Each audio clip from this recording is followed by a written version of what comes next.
ගෞරවනීය ජේතවන විහාරාධිපති අවසරයි පූජ්‍ය කැප්පටියාගොඩ ගුණවංශ නායක මහින්පාණන් වහන්සේ වර ප්‍රමුඛ පූජනීය මහා සංඝරත්නයන් අවසරයි ශ්‍රද්ධා සම්පන්න කාරුණික හිමිතුනි කවුරුත් උතුම් සද්ධර්ම ශ්‍රවණයට සූදානම් වන මොහොත පිනතුනි ලෝතර බුදුරජාණන් වහන්සේ නමක් මේ ලෝකෙට පහළ වෙලා අපි කාටත් දුකෙන් මිදෙන මාවතක් දුකෙන් මිදෙන ක්‍රමවේදයක් පෙන්වනවා. අපේ භාග්‍යවත් සම්මා සම්බුදුරජාණන් වහන්සේ අපිට ඒ දුකෙන් මිදෙන මාවත පිළිබඳව දේශනා කරන්නට යෙදුණා. ඒ දුකෙන් මිදෙන මාවත පිළිබඳව අපිට ධර්මයේ තුල ශ්‍රවණය කරගන්නට ලැබෙන්නේ අපේ ජීවිතයේ තුල තියෙන පවත්නා යථාර්ථය අවබෝධ කිරීම තුල. ඒ කියන්නේ ධර්මයේ කියලා අපිට තේරුම් ගන්නට තියෙන්නේ අමුතුවෙන් ජීවිතේට දෙයක් හොයා ගැනීම නෙමෙයි, අපි ජීවත් වෙන තැන තියෙන යථාර්ථය පිළිබඳව තේරුම් ගැනීම. සාමාන්‍ය නුවණකට හසු නොවන නමුත් අපිට වැහිලා තියෙන ඇත්ත ස්වභාවය තේරුම් ගැනීම. එනිසා ඒ යථාර්ථය තේරුම් ගන්නට නම් අපිට අවශ්‍ය වෙන දේ තමයි ප්‍රඥා සම්පත්තිය කියලා කියන්නේ. එනිසා පඤ්ඤාවන්තස්සයන් ධම්මෝ නායන් ධම්මෝ දුප්පඤ්ඤස්ස. බුදුරජාණන් වහන්සේගේ ධර්මයේ තියෙන්නේ උතුම් ප්‍රඥාවන්තයින් සඳහා මිස දුෂ්ප්‍රඥයින් සඳහා නෙවෙයි කියලා බුදුරජාණන් වහන්සේම දේශනා කළේ.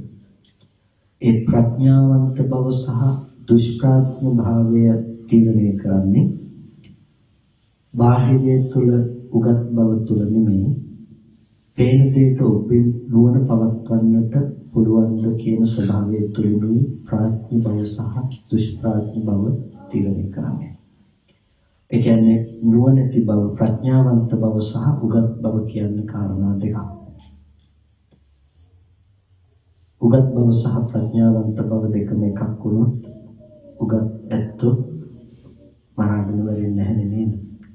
ඒ කියන්නේ උගත් බව සහ ප්‍රඥාවන්ත බව කියන්නේ කාරණා දෙකක්. භාග්‍යවතුන් වහන්සේගේ ධර්මය ප්‍රඥාවන්තයින් සඳහා. ප්‍රඥාවන්තයෙකුගේ ස්වභාවය තමයි සාමාන්‍ය ලෝකයා දකින දර්ශනයට එහා දැක්මකින් බැලීම. මුළු සමස්තයක් වූ ලෝකයේ ස්වභාවය තමයි එකම දිශානතියකට යොමු වී පැවැත්ම. ඒ පිළිබඳව දැක්වෙන්නේ අපි හැමෝම වේදනාව අනුව වේදනාව සරණ කොට ජීවත් වෙන ඇතෝ. දුකට අකමැති අපි හැමදාම සැප කියන කාරණාව පසුපස හඹාගෙන යනවා. ඒකේ ප්‍රතිඵලය තමයි අද දවසේදී අපේ ජීවිතය. ඒ කියන්නේ හැම මොහොතකදීම දුක කියන දේ අපේ ජීවිතෙන් ඉවත් කරන්නට බලාපොරොත්තු වෙන අපි සැප කියන දේ ජීවිතේට කොහෙන් හරි කොහොම හරි ලං කරගන්නට අවශ්‍ය ක්‍රමවේදයක් වෙනවා. ඒ නිසා අපි ජීවිතයේ හැම දෙයක් තුළම බලාපොරොත්තු වෙනවා දකින්න රූප තුල, ශබ්ද තුල, ගන්ධ රස ස්පර්ශයන් තුල දුක කියන දේ ටිකක් ඉවත් කරලා සැප ලබන්නේ කොහොමද කියන කාරණේ පිළිබඳව අපි හැම මොහොතකම උත්සාහවත් වෙනවා. ඒකේ ප්‍රතිඵලය තමයි අද අපේ ජීවිතය කියලා කියන්නේ. ඒ කියන්නේ දුක ඉවත් කරලා සැප සෙවීම සඳහා අද අපි ජීවත් වෙනවා. එනතුනේ මෙන්න මේ විදිහට ඒකායනේ සැප කරගත්ත නැතිනම් බලාපොරොත්තුව සැප කරගත්ත ලෝකයකට බුදුරජාණන් වහන්සේ දේශනා කළ සැප ලබන්නට පුළුවන් ක්‍රමයක්. ඒ කියන්නේ දුක නැති කරන්නට පුළුවන් ක්‍රමයක් පිළිබඳව පැහැදිලි කළා. ලෝකයා යන ක්‍රමය අනුව දුක කියන දේ නැති කරලා සැප ලබනවා කියන එක කරන්නට පුළුවන් කමක් නැති වගේ බුදුරජාණන් වහන්සේම අවබෝධ කළා. ඒ නිසා තමයි අපිට දුක නැති කිරීම සඳහා අපි සාමාන්‍යයෙන් අනුගමනය කරන ක්‍රමවේදයට වෙනස් වූ පිළිවෙතක් පිළිබඳව අපිට පැහැදිලි කරන්නට යුතුනේ. අපි දෙයකින් දුක එනකොට දුක එන දේ ඉවත් කරලා වෙන දෙයක් තුලින් අපි සැප සතුට දෙක බලාපොරොත්තු වුණා. නමුත් බුදුරජාණන් වහන්සේ අපිට දේශනා කළේ ඊට වඩා වෙනස් පිළිවෙතක්. අපි ටිකක් මේ වෙලාවේදී ඒ පිළිවෙත පිළිබඳව නැතිනම් ඒ ක්‍රමය පිළිබඳව අපි ටිකක් උත්සාහවත් වෙමු තේරුම් ගන්නට. පිළිතුරේ අපේ ජීවිතය හැම වෙලාවකදීම බුදුරජාණන් වහන්සේගේම උදාහරණයක් අනුව අපි පැහැදිලි කරගත්තොත් කණුවක ගැට ගහපු බල්ලෙකුගේ උදාහරණයක් ගද්දුල බද්ද කියලා කියනවා. කණුවක ගැට ගහපු බල්ලෙක් ඇවිත්තොත් ඒ කණුව වටාම ඇවිදිනවා. හිඳගත්තොත් කණුව වටාම හිඳ ගන්නවා. ඒ වගේම නිදාගත්තොත් කණුව වටාම තැනක නිදා ගන්නවා. මේ සුනඛයාගේ ජීවිතය සම්පූර්ණයෙන්ම කණුව වටාම වැයදලා තියෙනවා. අන්න ඒ වගේ තමයි මේ ලෝකයේ අසෘතවත් පෘථග්ජනයාගේ මනෝභාවය මානසික මට්ටම පංච උපාදානස්කන්ධයකම සැරිසරනවා. හිතුවොත් පංච උපාදානස්කන්ධයක් ගැනම හිතනවා. මෙනෙහි කරන්නේම පංච උපාදානස්කන්ධයක් පිළිබඳව. විදිහේම පංච උපාදානස්කන්ධයක්. ඒ නිසා දැන් අපිට අපේ ජීවිතයේ ස්වභාවය තමයි මේ පංච උපාදානස්කන්ධයක සැරිසරන බව සහ හැසිරෙන කම. අපිට අද තේරුම් ගත යුතු දේ වෙන්නේ මේ පංච උපාදානස්කන්ධයක සැරිසරන කම හැසිරෙන කම පිළිබඳවයි අපි තේරුම් ගත යුතු වෙන්නේ. මොකද්ද පින්නතුනි පංච උපාදානස්කන්ධයක් මතයි අපි ජීවත් වෙන්නේ කියලා කිව්වේ. පංච උපාදානස්කන්ධයක් මත ජීවත් වෙනවා කියලා කිව්වේ අපි රූපය අනුව ගිහිල්ලා රූපය අනුව ජීවත් වෙන කමට වේදනාව අනුව ගිහිල්ලා වේදනාව අනුව සංඥාව අනුව සංඛාරය අනුව විඥානය අනුව ගිහිල්ලා ජීවත් වෙන කමට. මෙතනදී පොදු ලක්ෂණයක් අපිට දකින්නට පුළුවන්කම තියෙනවා. ඒ තමයි වේදනාවේ ස්වභාවයත් රූපයේ ස්වභාවයත් දෙකක් නොවි එකක් ලෙස අපිට හමු වෙන කම. ඒ කියන්නේ අපිට වේදනාව සහ රූපය වස්තුව කියන එක දෙකම එකක් විදිහට හමු වෙන කම තමයි මෙතන ප්‍රධානම ලක්ෂණයක් බවට පත් වෙන්නේ. යම්කිසි දෙයකින් සැප වේදනාවක් එනවා නම් සැප වේදනාව ගෙන එනු ලබන දේ හැටියට අපි දකින්නට පුරුදු වෙලා තියෙන්නේ ඒ බාහිර වස්තුව. ඒ කියන්නේ දරුවා දිහා බලලා අපිට සතුටක් ඇති වෙනවා නම් ඒ සතුට ඒ සුව සොම්නස ඇතිකලේ කුමක්ද? බාහිර පවත්නා දරුවා නැමැති රූපය තමයි අපිට සැප සතුට දෙක අරගෙන ආවේ. වේදනාව සහ රූපය දෙකම එකක් කොට අපි දකිනවා. ඒ වගේම සංඥාව සහ රූපය මේ දෙකම එකක් කොට දකිනවා. හිතනකම අපිට පුළුවන් දරුවා ගැන හිතන්නට හිතනකම සහ රූපය දෙකම එකක් කොට අපි හිතනවා. දරුවා දැනගන්නට පුළුවන්කම තියෙනවා. අපි දරුවා සහ රූපය පිළිබඳව දෙකම එකක් කොට කල්පනා කරනවා.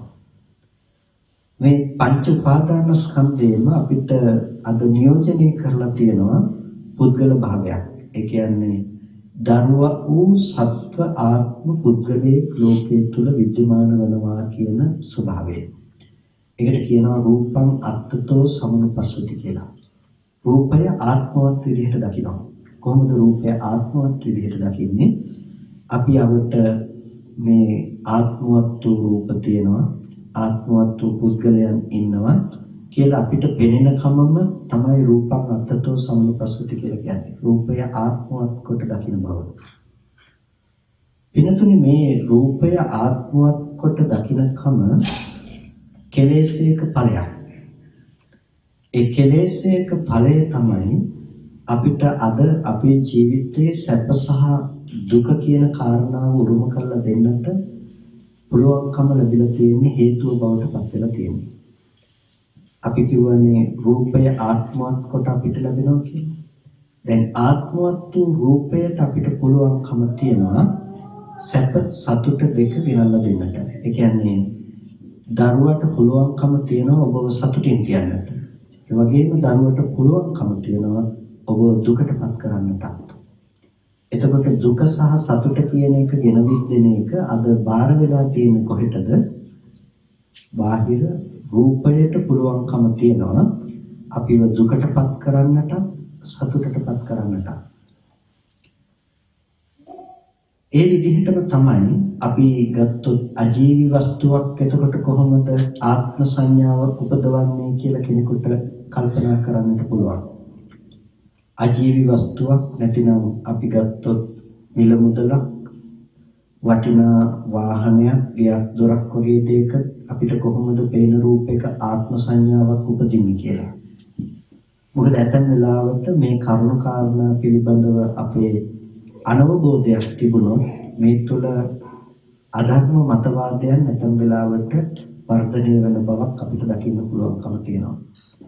ඒ කියන්නේ දැන් ආත්මද නැතිනම් සාරද කියලා අර්ථයක් තියෙනවා. අත්ත කියනකොට සාරවත් අර්ථයෙන් කතා කරනවා කියලා. ඒ වගේම අනාත්ම කියනකොට අනාත්ම නෙමෙයි අසාර විතරයි කියලා කතා කරනවා නේද ලෝකෙ. එතකොට අනාත්ම කියන එකට ප්‍රතිවිරුද්ධ වචනේනේ ආත්ම කියලා කියන්නේ. පාලියෙන් ගත්තොත් එහෙම අනාත්ම කියන එකට ප්‍රතිවිරුද්ධ වචනේ තමයි අත්ත කියලා කියන්නේ. එතකොට අත්ත කියලා කියන සාමාන්‍ය වචනේ තේරුම එන්නේ ආත්මයි කියන එක. එතකොට දැන් අපි ඕක සාරවත් විදිහට ගත්තොත් නැතිනම් ඕක තර්කයක් විදිහට ඉදිරිපත් කරන්නේ දැන් මිනිස්සෙක් සතෙක් වගේ තැනක නම් ආත්මවත් විදිහට රූපය ගැන කල්පනා කරන්න පුළුවන්. හැබැයි වටාපත කියන තැනක අපි කොහොමද ආත්මයක් විදිහට කල්පනා කරන්නේ කියලා කෙනෙක් තර්ක කරන්නට පුළුවන්කම තියෙනවා. දැන් රූපේනේ ආත්මවත් කොට ගන්නවා කියන්නේ. එතකොට අපි වටාපත ආත්මවත් කොට ගන්නෙ නැහැනේ. මේසේ ආත්මවත් කොට ගන්නෙ නැහැ. එතකොට පින්නතුනි මෙතනදී ආත්ම සංකල්පය අපිට ඇති වෙන්නේ හැම වෙලාවකදීම ප්‍රධාන විදිහටම බාහිර රූපේ පැත්තේ නෙමෙයි. අපි තේරුම් ගත යුතු වෙන දේ තමයි අපිට බාහිර රූප ඇතැම් රූප ආත්ම භාව වශයෙන් අපි අසුරු කරනවා තමයි දරුවා, ගෙවල් දොරවල් මේ වටේ ඉන්න අය ආත්මවත් වූ රූප කියලා අපි කල්පනා කරනවා තමයි. හැබැයි අපිට තියෙන ලොකුම ගැටලුව මේ එළියේ තියෙන රූපය ආත්මවත් කොට හිතනකම නෙමෙයි. එළියේ රූපය තියනවා කියලා ඇති වෙන ලක්ෂණය තුළ ආත්මවත් වූ ස්වභාවයක් Tamange පැත්තෙන් නිෂ්පාදනය වෙන බවක් තියෙනවා. ඒ කියන්නේ මේ හැමදේම විඳින මම එක දිගට ජීවත් වෙන මම පුද්ගල භාවය මේ පැත්තේ හැම වෙලාවකදීම ස්ථාවරත්වයකටපත් වෙනවා. ඒ කියන්නේ ඔබ හෙට දවසේදී ඇවිල්ලා මේ ධර්මාසනයේ මේ ටික බලලා කල්පනා කරනවා ඊයේ තිබුණ ධර්මාසනයේ ඊයේ තිබුණ විදිහටම අදත් තියෙනවා කියලා.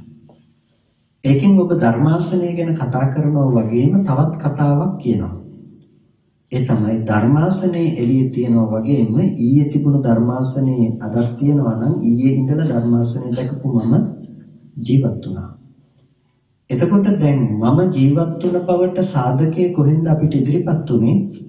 එළියේ රූපය නිත්‍ය ලෙස පවතිනවා කියන සංකල්පයත් එක්ක නැතිනම් ඒ එළියේ තියෙනවා කියලා ගත්ත ස්වභාවයත් එක්ක මේ ආත්ම සංකල්පය ඊයේ ඉඳලා එක දිගට ජීවත් වෙන මාව ඇසුරු වෙනවා.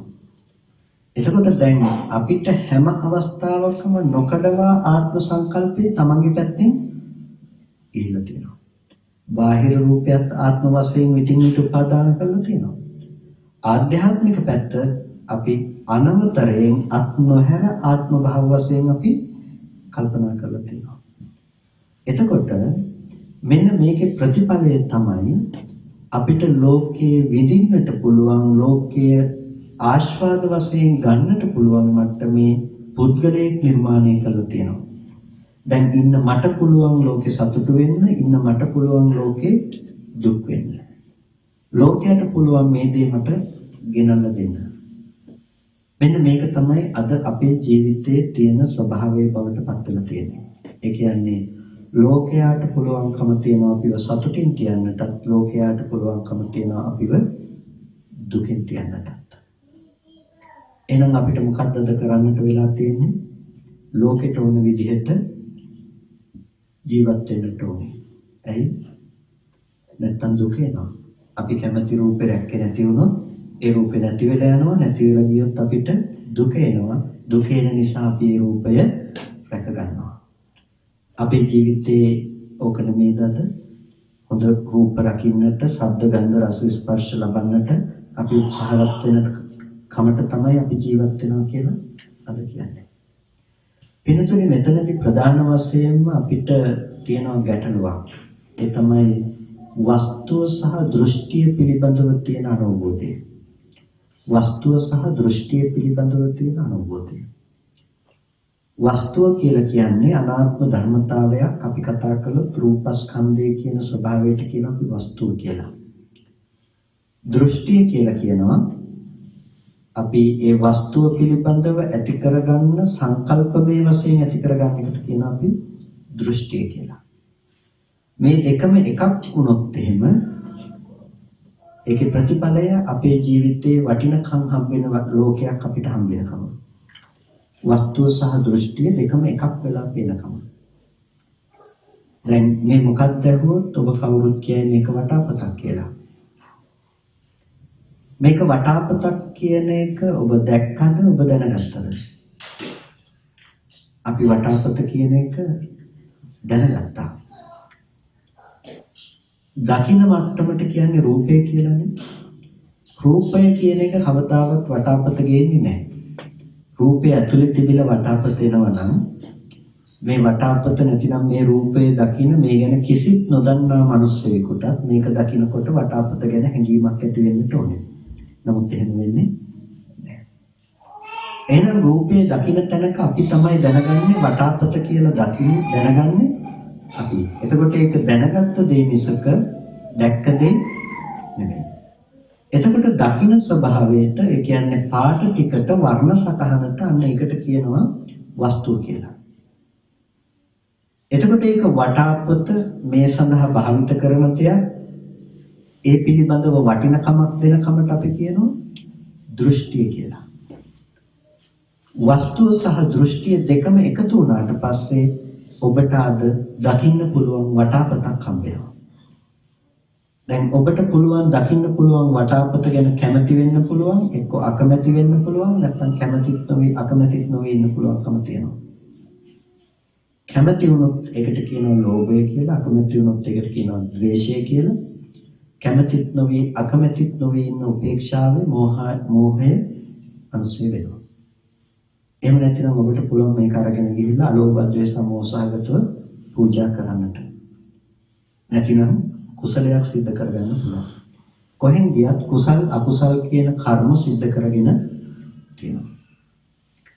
එතකොට දැන් අපිට ජීවිතේ මේක වස්තුව සහ දෘෂ්ටිය දෙකම එකක් කරන කම තමයි එතන තිබුණු ප්‍රධානම දේ බවට පත් වෙන්නේ. ඒ කියන්නේ දකින්න පුළුවන් වටාපත ඔබට අල්ලන්න පුළුවන් වෙලා, අල්ලන්න පුළුවන් වටාපත දකින්න පුළුවන් වෙලා, දකින්න පුළුවන් වටාපත දැනගන්න පුළුවන් වෙලා, දැනගන්න පුළුවන් වටාපත දකින්න පුළුවන් වෙලා.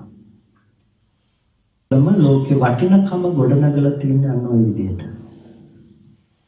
අපි කිව්වොත් ලංකාවේ විදිහට රුපියල් 5000ක නෝට්ටුවක්. 5000 නෝට්ටුවේ වටිනකම තියෙන්නේ කොහෙද? කඩදාසි කොලයකට වටිනකමක් හිනේද? කඩදාසි කොලයකට කිසිම වටිනකමක් නැත්තේ නෑ. හැබැයි අපි දකිනවා 5000 නෝට්ටුව වටිනවා කියලා. ලංකා රජයෙන් නිවේදනය කළොත් සියලුම 5000 කොළ අවලංගුයි කියලා තව දුරටත් ඕක වටිනවද? තව දුරටත් වටින්නේ නෑ. වෙනතුනේ කොලේ ඇතුලේ තිබිලා එනවා නම් වටිනකම කාටවත් ඕන වෙලාවට වටිනකම දාන්නත් අයින් කරන්න පුළුවන්ද? නෑ. කොලේ ඇතුලේ නම් තියෙන කාටවත් ඕන විදිහට බෑ වෙනස් කරන්න. එහෙනම් වටිනකම තිබුණේ කොහෙද? ඒක වටිනවා කියලා ගත්ත කෙනකෙනාගේ දෘෂ්ටිය පැත්තේ මිසක වස්තුව පැත්තේ නෙමෙයි. ඒකයි පුංචිම දරුවෙකුට ඕක දුන්නොත් ඕකේ කිසිම වටිනාකමක් නැත්තේ නෑ. ඒකේ ඇතුලේ වටිනකම තියෙනවා නම් පුංචිම දරුවටත් ඒක වටිනකම තේරෙන්නට දැනෙන්නට ඕනේ. නමුත් ඒක ඇතුලේ වටිනකම තිබුණේ නැහැ. පිනතුනේ අපි වටිනකම නිසා තමයි දෙක ඇති කරගත්ත විනිශ්චය නිසා තමයි ඒකේ චන්දරාගය ඇති කරගන්නේ. තණ්හා කරන්නේ. ඒ වස්තුව වටින්නේ යම් ප්‍රමාණයකටද ඒ ප්‍රමාණයට අපිට වැදගත් වෙන ප්‍රමාණයට අපි ඒකට චන්දරාගය දෙනවා. ඒකට ඇලෙනවා. ඒකට අපි තණ්හා කරනවා. එතකොට දැන් වැරද්ද තිබුණේ කොතනද? වැරද්ද තිබුණේ වස්තුව සහ දෘෂ්ටිය දෙකම එකයි කියලා හිතන තමන් ළඟ. අපි දරුවට හරිය ආදරේ කියලා කියනවානේ. අපි ඇත්තටම ආදරය කරන්නේ දරුවටද කියලා අපි බැලුවොත් අපි පේන රූපයට කවදාවත් කැමති වෙලා නැහැ. පේන රූපේ තුල නම් අපිට දරුකම කියන එක අරගෙන එන්නේ. පිනතුනි දකින හැමෝටම දරුකම දැනෙන්නේ නැහැ. ඇහැට පේන රූපේ තුල ඉඳලා එන දේ නම් දරුකම කියන එක රූපෙටයි තිබෙන ඒ දරුකම කාටත් සාධාරණ වෙන්න ඕනේ රූපේ දකින්න. හැබැයි එහෙම වෙන්නේ නැහැ. එහෙනම් ඒක මට විතරක් දරුව කොට පෙන්වනකම තියෙනවා. රූපය කියන එක අපි කාගේ ළඟටත් එක සමාන ලෙස පෙන්වනකොට දරුවා කියලා හිතන්නට පුළුවන් කම තිබුණේ තමන්ගේ මනස පැත්තේ. නැතිනම් ඒ සංකල්පය ඇති කර ගැනීම තිබුණේ තමන්ගේ පැත්තේ. ඒකයි රූපේ දෙකම එකයි කියලා හිතනකොට අපිට පේනවා එළියේ ඉන්න රූපේ දරුවමයි කියලා. දැන් ප්‍රශ්නේ තිබුණේ දරුව කියලා දැනගන්න කමේ නෙමෙයි. ප්‍රශ්නේ තිබුණේ දැනගන්න දේ සහ පේන දේ දෙකම එකයි කියලා හිතන දෘෂ්ටිය. එතකොට අපි ආදරය කරනවා ඇත්තටම පේන දරුවට. ඒ කියන්නේ වස්තුවයි දෘෂ්ටියයි දෙකම එකක් කරගත්ත තැනට අපි ආදරය කරනවා. අපි කැමති වෙලා තියෙන්නේ. කොටින්ම කියනවා නම් අපි දරුවට හරි ආදරය කියලා අපි ආදරය කරලා තියෙන දරුවා හදලා දෙන තමන්ගේම මනසේ ස්වභාවයට නෙමෙයි. අපි ආදරය කරලා තියෙන මේ මානසික ලක්ෂණයට. අපි ආදරය කරලා තියෙන ස්කන්ධ ටිකකට නේ. පංච උපාදානස්කන්ධයකට අපි උපාදාන ඇති කරගන්නේ නේද? දරුවව උපද්දලා දෙන පංච උපාදානස්කන්ධෙටම තමයි අපි අපව තණ්හා කරන්නේ. එතකොට මට කියන්නකො තමන් කවුද කියලා? ඒ පංච උපාදානස්කන්ධයම නෙමෙයිද තමන් කියන බවට වැය වෙලා තියෙන්නේ? දරුවව උපද්දවපු දරුවා ගෙනල්ලා දීපු පංච උපාදානස්කන්ධයම තමයි තමන් කියන ස්වභාවයත් නියෝජනය කරලා තියෙන්නේ. තමන් කියලා ස්කන්ධයක් ඇත්තේ නැහැ මේ පංච උපාදානස්කන්ධයම. එතකොට ඒ මොහොතේදී අපි දරුවට ආදරය කිව්වට ඇත්තටම ආදරය කරලා තියෙන්නේ තමන් කරගත්ත ස්කන්ධ ටිකට නෙමෙයිද? නැතිනම් තණ්හා කරලා තියෙන තමන් කරගත්ත ස්කන්ධ ටික තමයි. ඔය යථාර්ථයේ නොදන්න කම නිසා අපිට පේන්නේ අපි දරුවට කැමතියි කියලා. හැබැයි අපි කැමති වෙලා තියෙන්නේ තමන් කරගත්ත ස්කන්ධ ටිකට.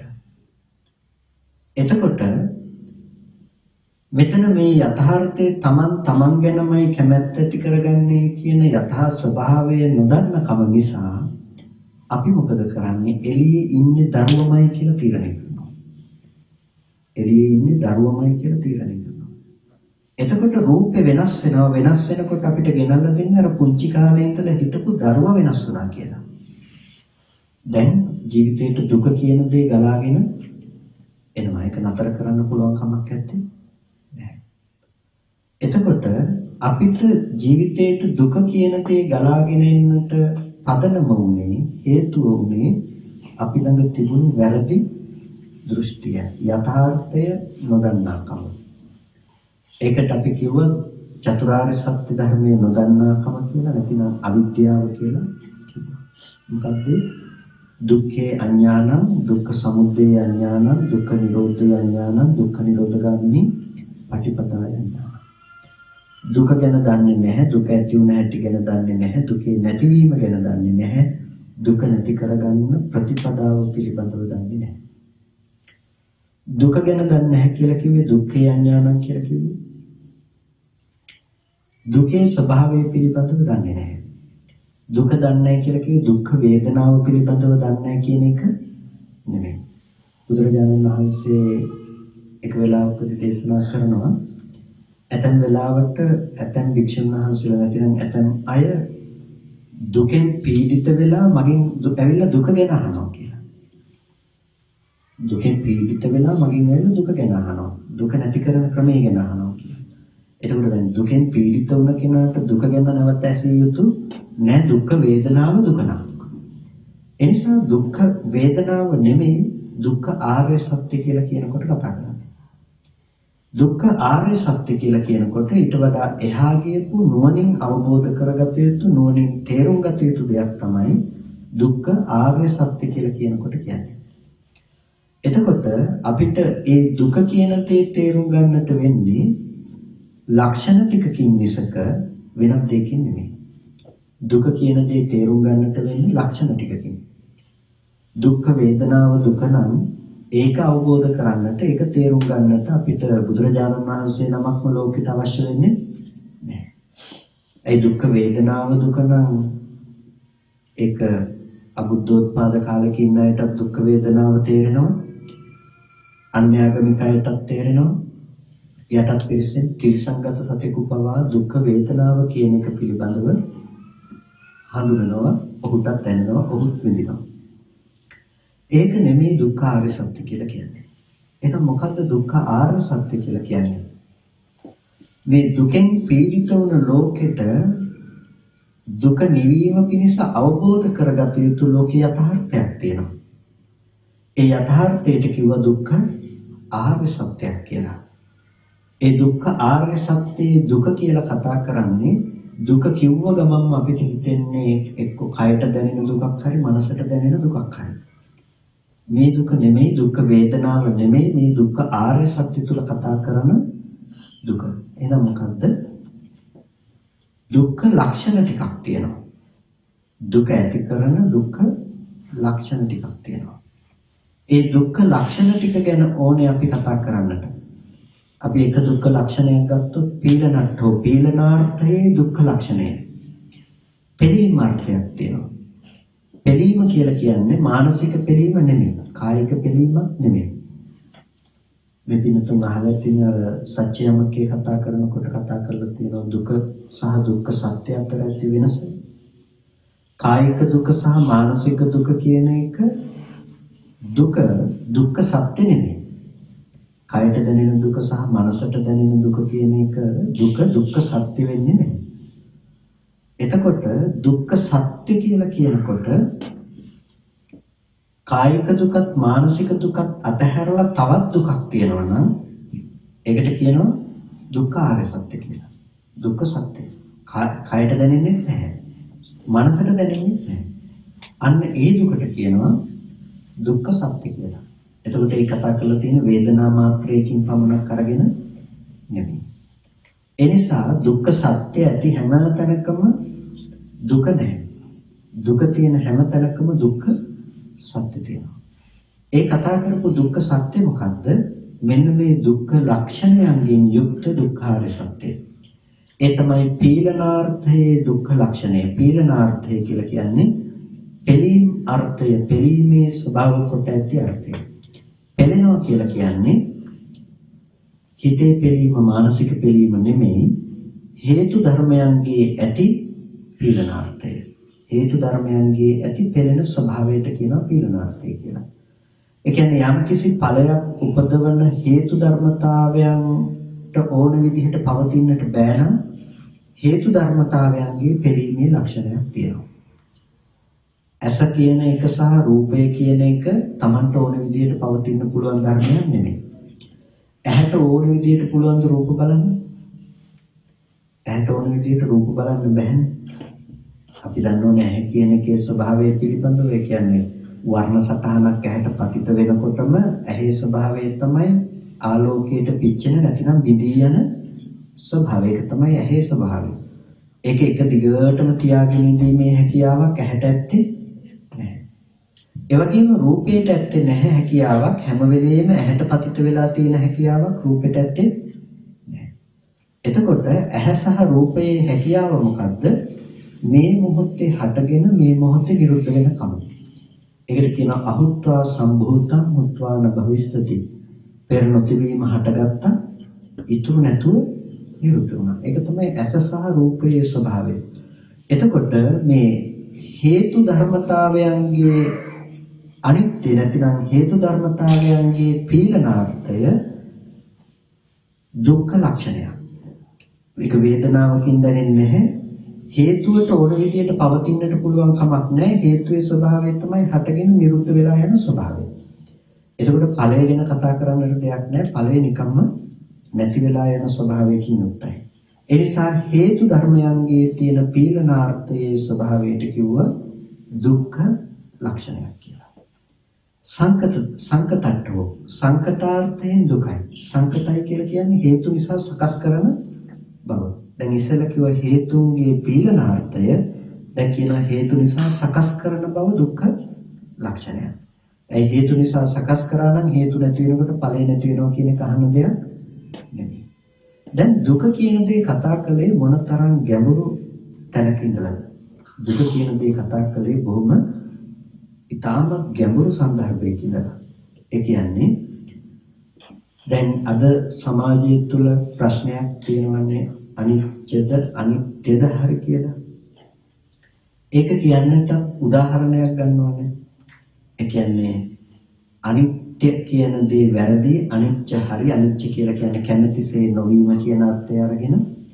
එතකොට දැන් අනිත්‍ය වැරදි කියන්නට ගන්න උදාහරණය තමයි බුදුරජාණන් වහන්සේ දේශනා කරනවා යද නිච්ඡං තං දුක්ඛං. යමක් අනිත්‍ය නම් ඒක දුකයි. යද නිච්ඡං තං දුක්ඛං. එතකොට දැන් ඕක අරගෙන තර්කයක් නගනවා අනිත්‍ය වෙන හැමදේම දුකයිද? ඔළුව කැක්කුමක් තියෙනවා, ඔළුව කැක්කුම අනිත්‍ය වෙනවා. සැපද දුකද? පිළිකාවක් තියෙනවා, පිළිකාව අනිත්‍ය වෙනවා. සැපද දුකද? සැපයි. එහෙනම් දැන් ඉස්සෙල්ලා කිව්වා අපි යද නිච්ඡං තං දුක්ඛං බුදුරජාණන් වහන්සේ දේශනා කළා යමක් අනිත්‍ය නම් ඒක දුකයි කියලා. දැන් එතකොට අනිත්‍ය වෙන හැමදේම දුක වෙලා දැන් ලෝකේ සැප අනිත්‍යයක් වෙනවා තියෙනවා. ඔන්න දැන් අහගෙන ඉන්න අයට දැන් හරි අනිත්‍ය එහෙනම් අනිත්‍ය කියන එක ගැලපෙන්නේ මෙහෙම කිව්වොත් කැමැතිසේ නොලැබෙන කැමැතිසේ නොවන හැමදේම දුකයි. දැන් හරිද වැරදිද? දැන් හිතනවා හරි කියලා. ඇයි? කැමැති නැත්තම් හැම දෙයක්ම ඕන දෙයක් මානසික දුකක් අපිට ගෙනල්ලා දෙන්න සුදුසුයි. හැබැයි දැන් මේක අපි බහලා බලන්නට වෙනවා චතුරාර්ය සත්‍ය නැති ධර්ම න්‍යායයට බහලා බලන්න. දැන් අපි දුක්ඛ ආර්ය සත්‍ය ගැන කතා කරේ. අනිත්‍ය අවබෝධ කිරීම තුළ නිවන විමුක්ති මුඛයක් නම් විමුක්තිය ලැබෙනවා නම් අපිට එන්නට ඕනේ දුක්ඛ ආර්ය සත්‍ය පිළිබඳව නුවණක් නෙවෙයි තුළ. එතකොට කායික දුක සහ මානසික දුක ගැන කතා කරනකොට අපි කිව්වා ඒක දුක කියලා, ඒක දුක්ඛ සත්‍ය නෙමෙයි කියලා. දැන් කැමැතිසේ නොවීම නිසා එන දුකක් තියෙනවා නම් ඒ දුක එක්ක මානසික දුකක් එක්ක කායික දුකක්. එහෙම නෙමෙයිද? යමක් අපි කැමැතිසේ වෙන්නේ නැත්නම් කැමැතිසේ නොවීම නිසා එන දුක ඒක මානසික පිළිමක්. එතකොට ඒකට කියන්නේ දුක්ඛ සත්‍ය නෙමෙයි, ඒකට කියන්නේ දුක්ඛ වේදනාවක්, මානසික දුක කියලා.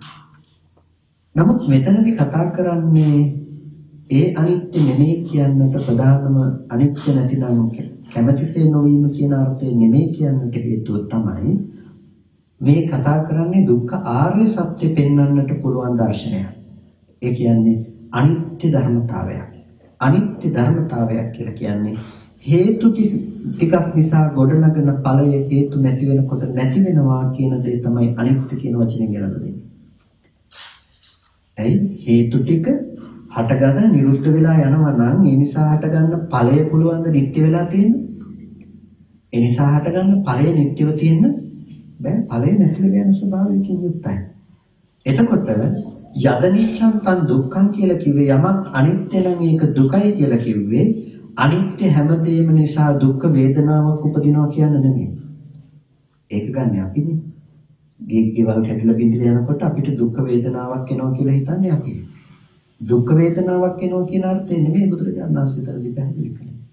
යම් ධර්මයක් අනිත්‍ය නම් ඒ අනිත්‍ය ධර්මයේ දුකයි. ඇයි?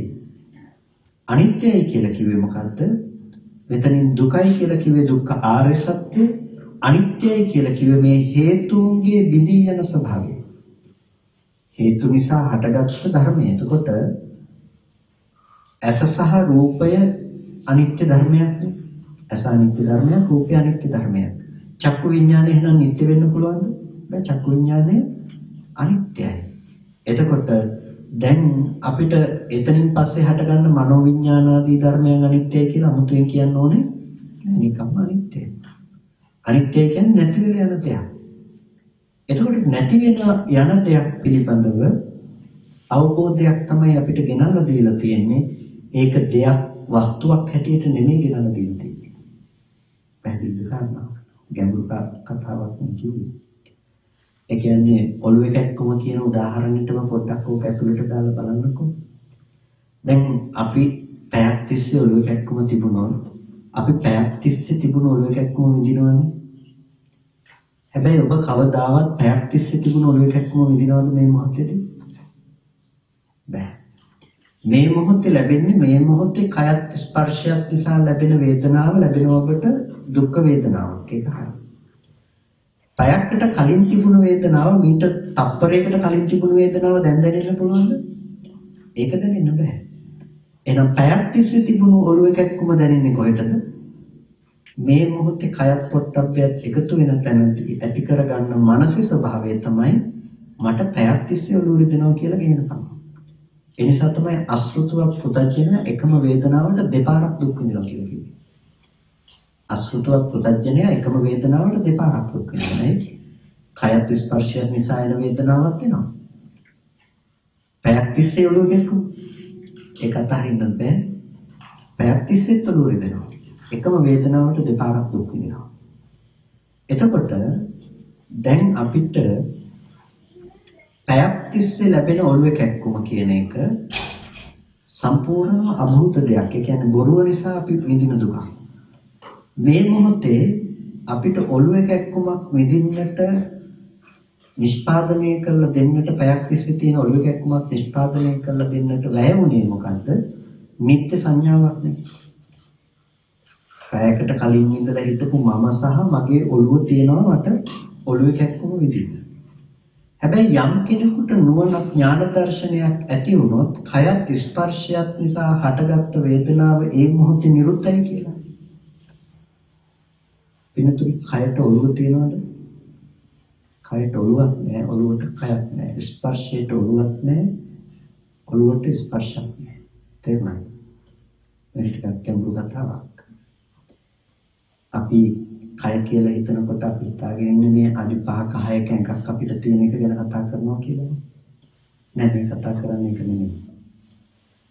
කය සහ පොට්ටබ්බේ. කය කතා කරන්නේ ස්පර්ශය ඇති කල්ලි, ස්පර්ශය කතා කරන්නේ කය ඇති කල්ලි.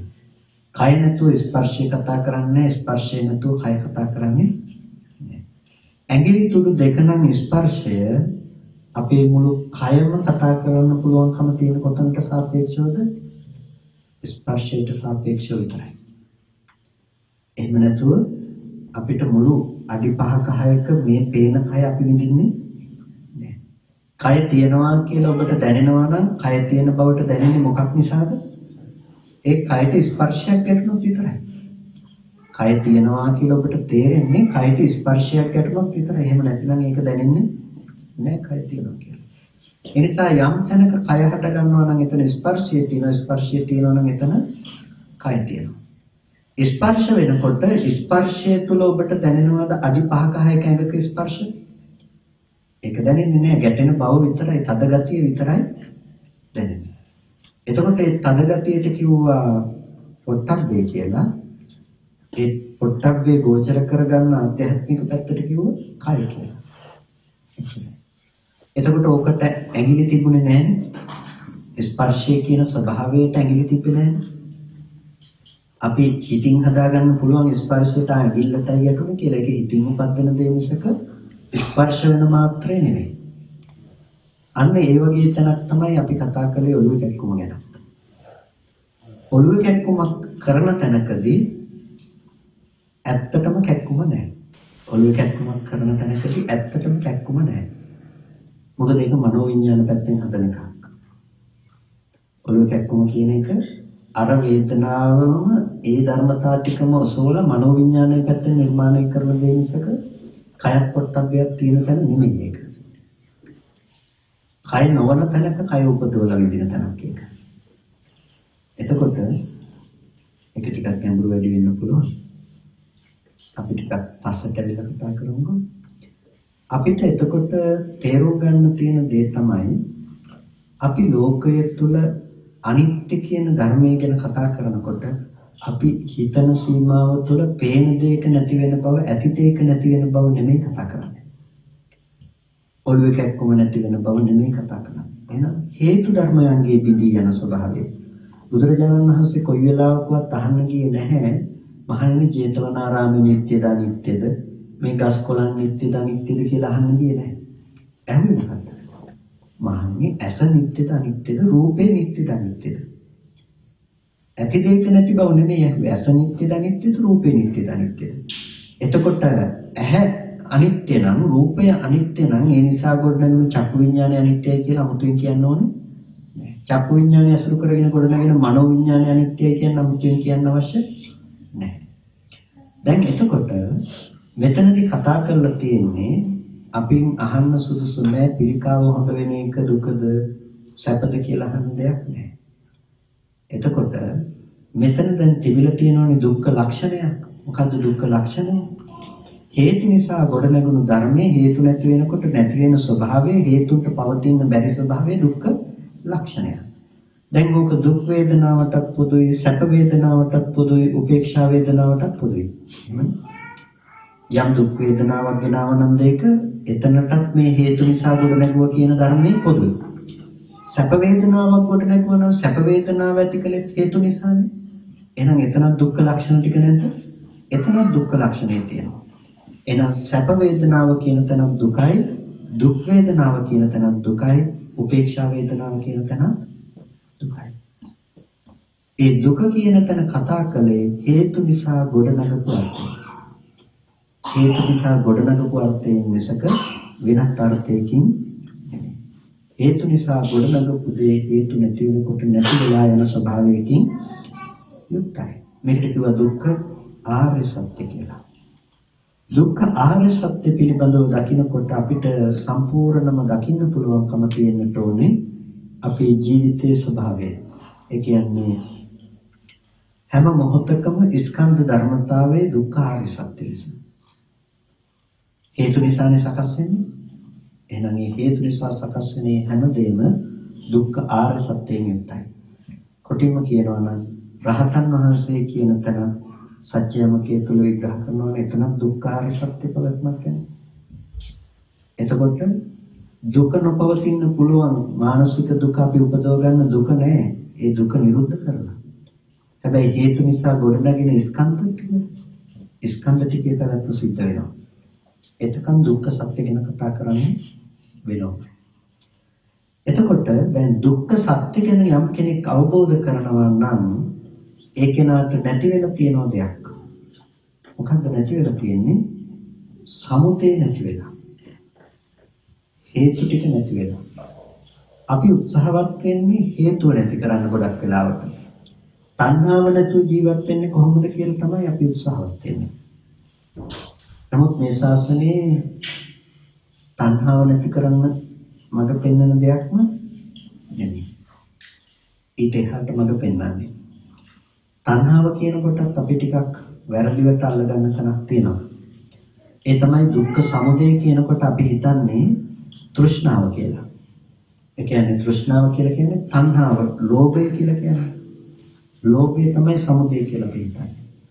නෑ ඒක නෙමෙයි. ඒක අකුසල මූලයක් විතරයි. සමුදය ආර්ය සත්‍ය කියන තැනට කුසලයක් අයිති වෙනවා. ඒ කුසලයක් අයිති වෙනවා කියලා කියන්නේ ඒකට කියන්නේ ආයුපනාර්ථය කියලා. ඒකටත් අර දුක්ඛ ලක්ෂණ දුක්ඛ අර්ථ ටික කතා කරනවා වගේම අර්ථයක් තියෙනවා. ඒ තමයි ආයුහනට්ඨෝ කියලා රැස් කරගන්න කම. නැවත නැවත රැස් කරගන්න කම. වටාපත රැස් කරගන්න කම. මොකටද අයිති? සමුදයට. වටාපත රැස් කරගත්තා. ඒ රැස් කරගත්තේ ආපහු වටාපත හදාගන්න පුළුවන්. ඊළඟ දවසේ ඇහැට ගැටෙනකොටම ඔබ දන්නවා මේක වටාපතක් කියලා. හරියට ඔබ මීට කලින් මාව දැකලා නැත්නම් දැන් ඊළඟ දවසේ දකින්නකොටම දන්නවා මේ බණ කියපුවාමදුර කියලා. එතකොට ඒ වෙලාවේ දකින්න රූපය ඇවිල්ලා බණ කියපුවාමදුර කියන කතාව කිව්වේ නැහැ. එහෙනම් බණ කියපුවාමදුර කියන කම ගෙනල්ලා දුන්නේ මොකෙන්ද? ඔබ රැස් කරගත්ත කමින්. එතකොට මේ රැස් කරගත්ත දේ එළියේ තියෙන දෙයමයි කියලා හිතන මෝඩකමට කියනවා සමුදය කියලා.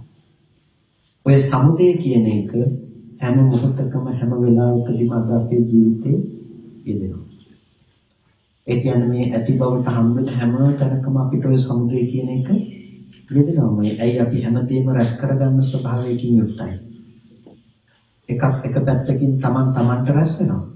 එක පැත්තකින් තමන්ට අනුව රැස් කරගන්නවා. ඒක බොහෝ සියුම් තැනක් මතක් කරගන්න. එක පැත්තකින් තමන්ට රැස් වෙනවා, තව පැත්තකින් තමන් අනුව රැස් කරගන්නවා. ඒ කියන්නේ එක පැත්තකින් තමන්ට රැස් වෙනවා කියලා කිව්වේ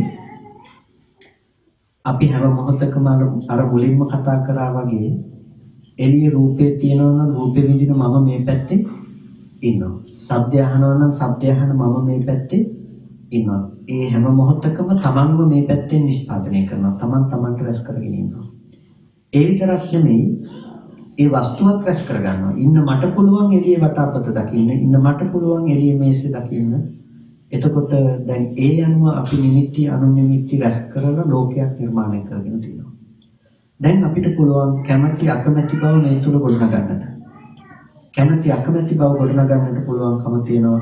මේකෙන් සැප වේදනාව කියන දේවල් වෙන් කරන්නට, දුක් වේදනාව කියන දේවල් වෙන් කරන්නට, සැප වේදනාව කියන දේ තියාගෙන දුක් වේදනාව කියන ටික අයින් කරන්නට අද දවසේදී අපි උත්සාහවත් වෙනවා. නැතිනම් අද ජීවත් වෙන තැනට එනකන් අපේ මෝඩකම මොහු කරා යනවා. පටන් ගත්තේ කොතනින්ද? තමන්ට රැස් කරගන්නවා කියන තැන. ඉස්සෙල්ලා තමන්ට රැස් කරගත්තා. ඊට පස්සේ බාහිර තියෙන දේ තියනවා කියලා ආයෙ රැස් කරගත්තා.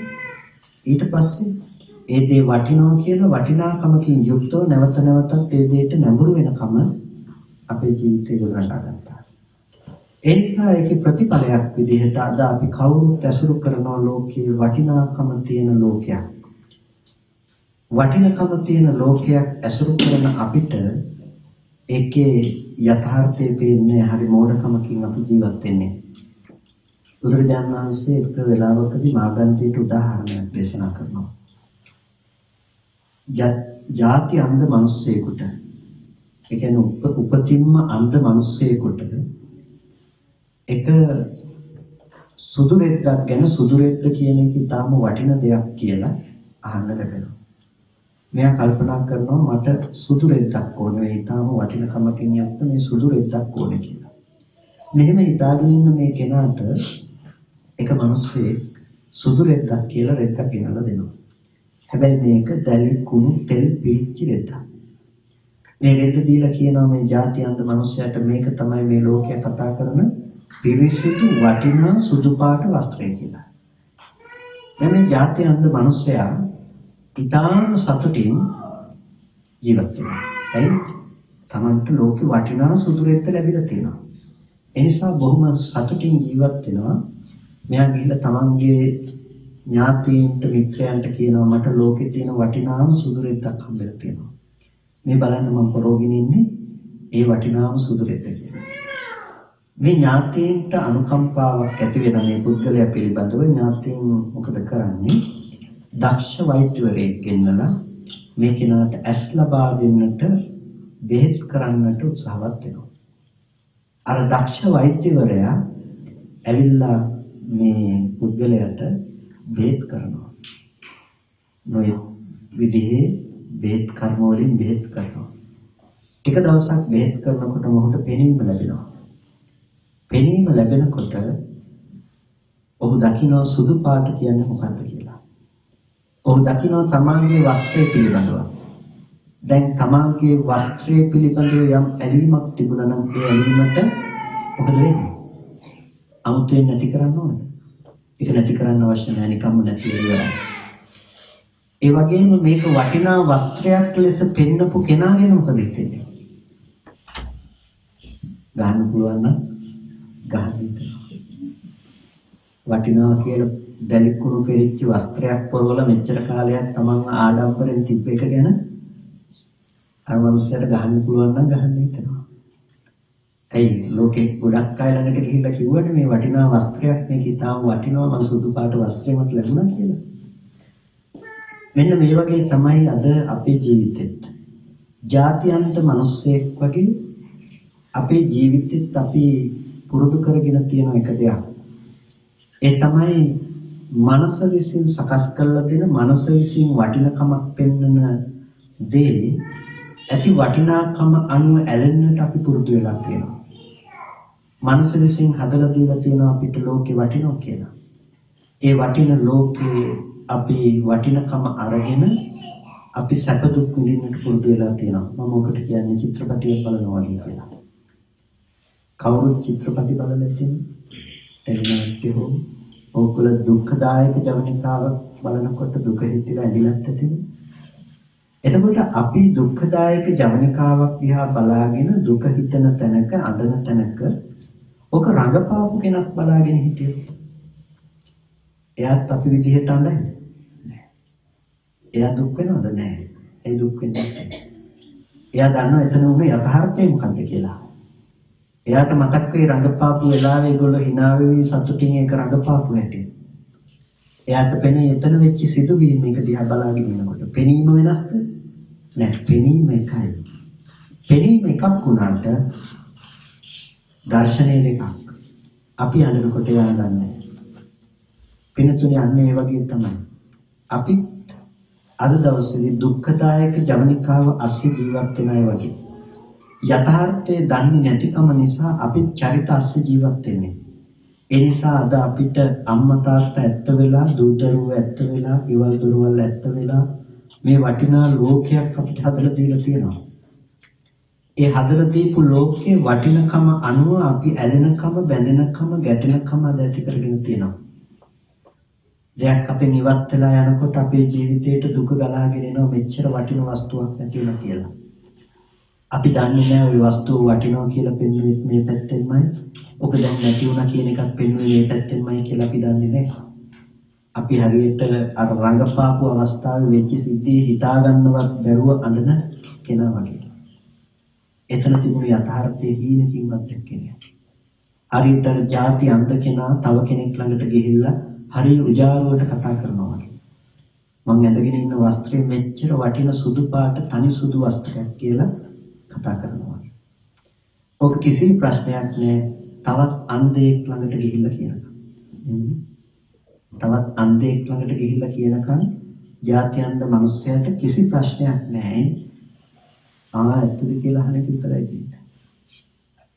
කවදා හරි දවසක ඇස්පේන කෙනෙක් ළඟට ගිහිල්ලා ඔය කතාව කිව්වොත් අන්නේදාට ඇස්පේන කෙනාට කොහොම හිතෙයිද?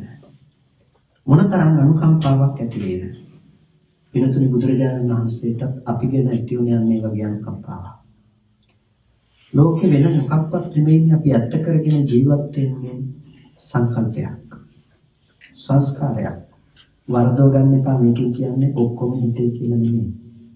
ගොඩක් දෙනෙක් මේක කිව්වහම වරදවට ගන්නවා මේ ඔක්කොම හිතේ කියන්නේ කියලා. මේ ඔක්කොම හිතේ කියන කතාව නෙමෙයි කියන්නේ. බාහිර ප්‍රත්‍ය මොකක්වත් නැහැ කියන එක නෙමෙයි කියන්නේ. එළියේ හේතු ටික ඇති තැනක අනාත්ම ධර්මතාවයක් ඇති තැනක ආත්ම සංකල්පයකුනේ අපි විඳින්නේ.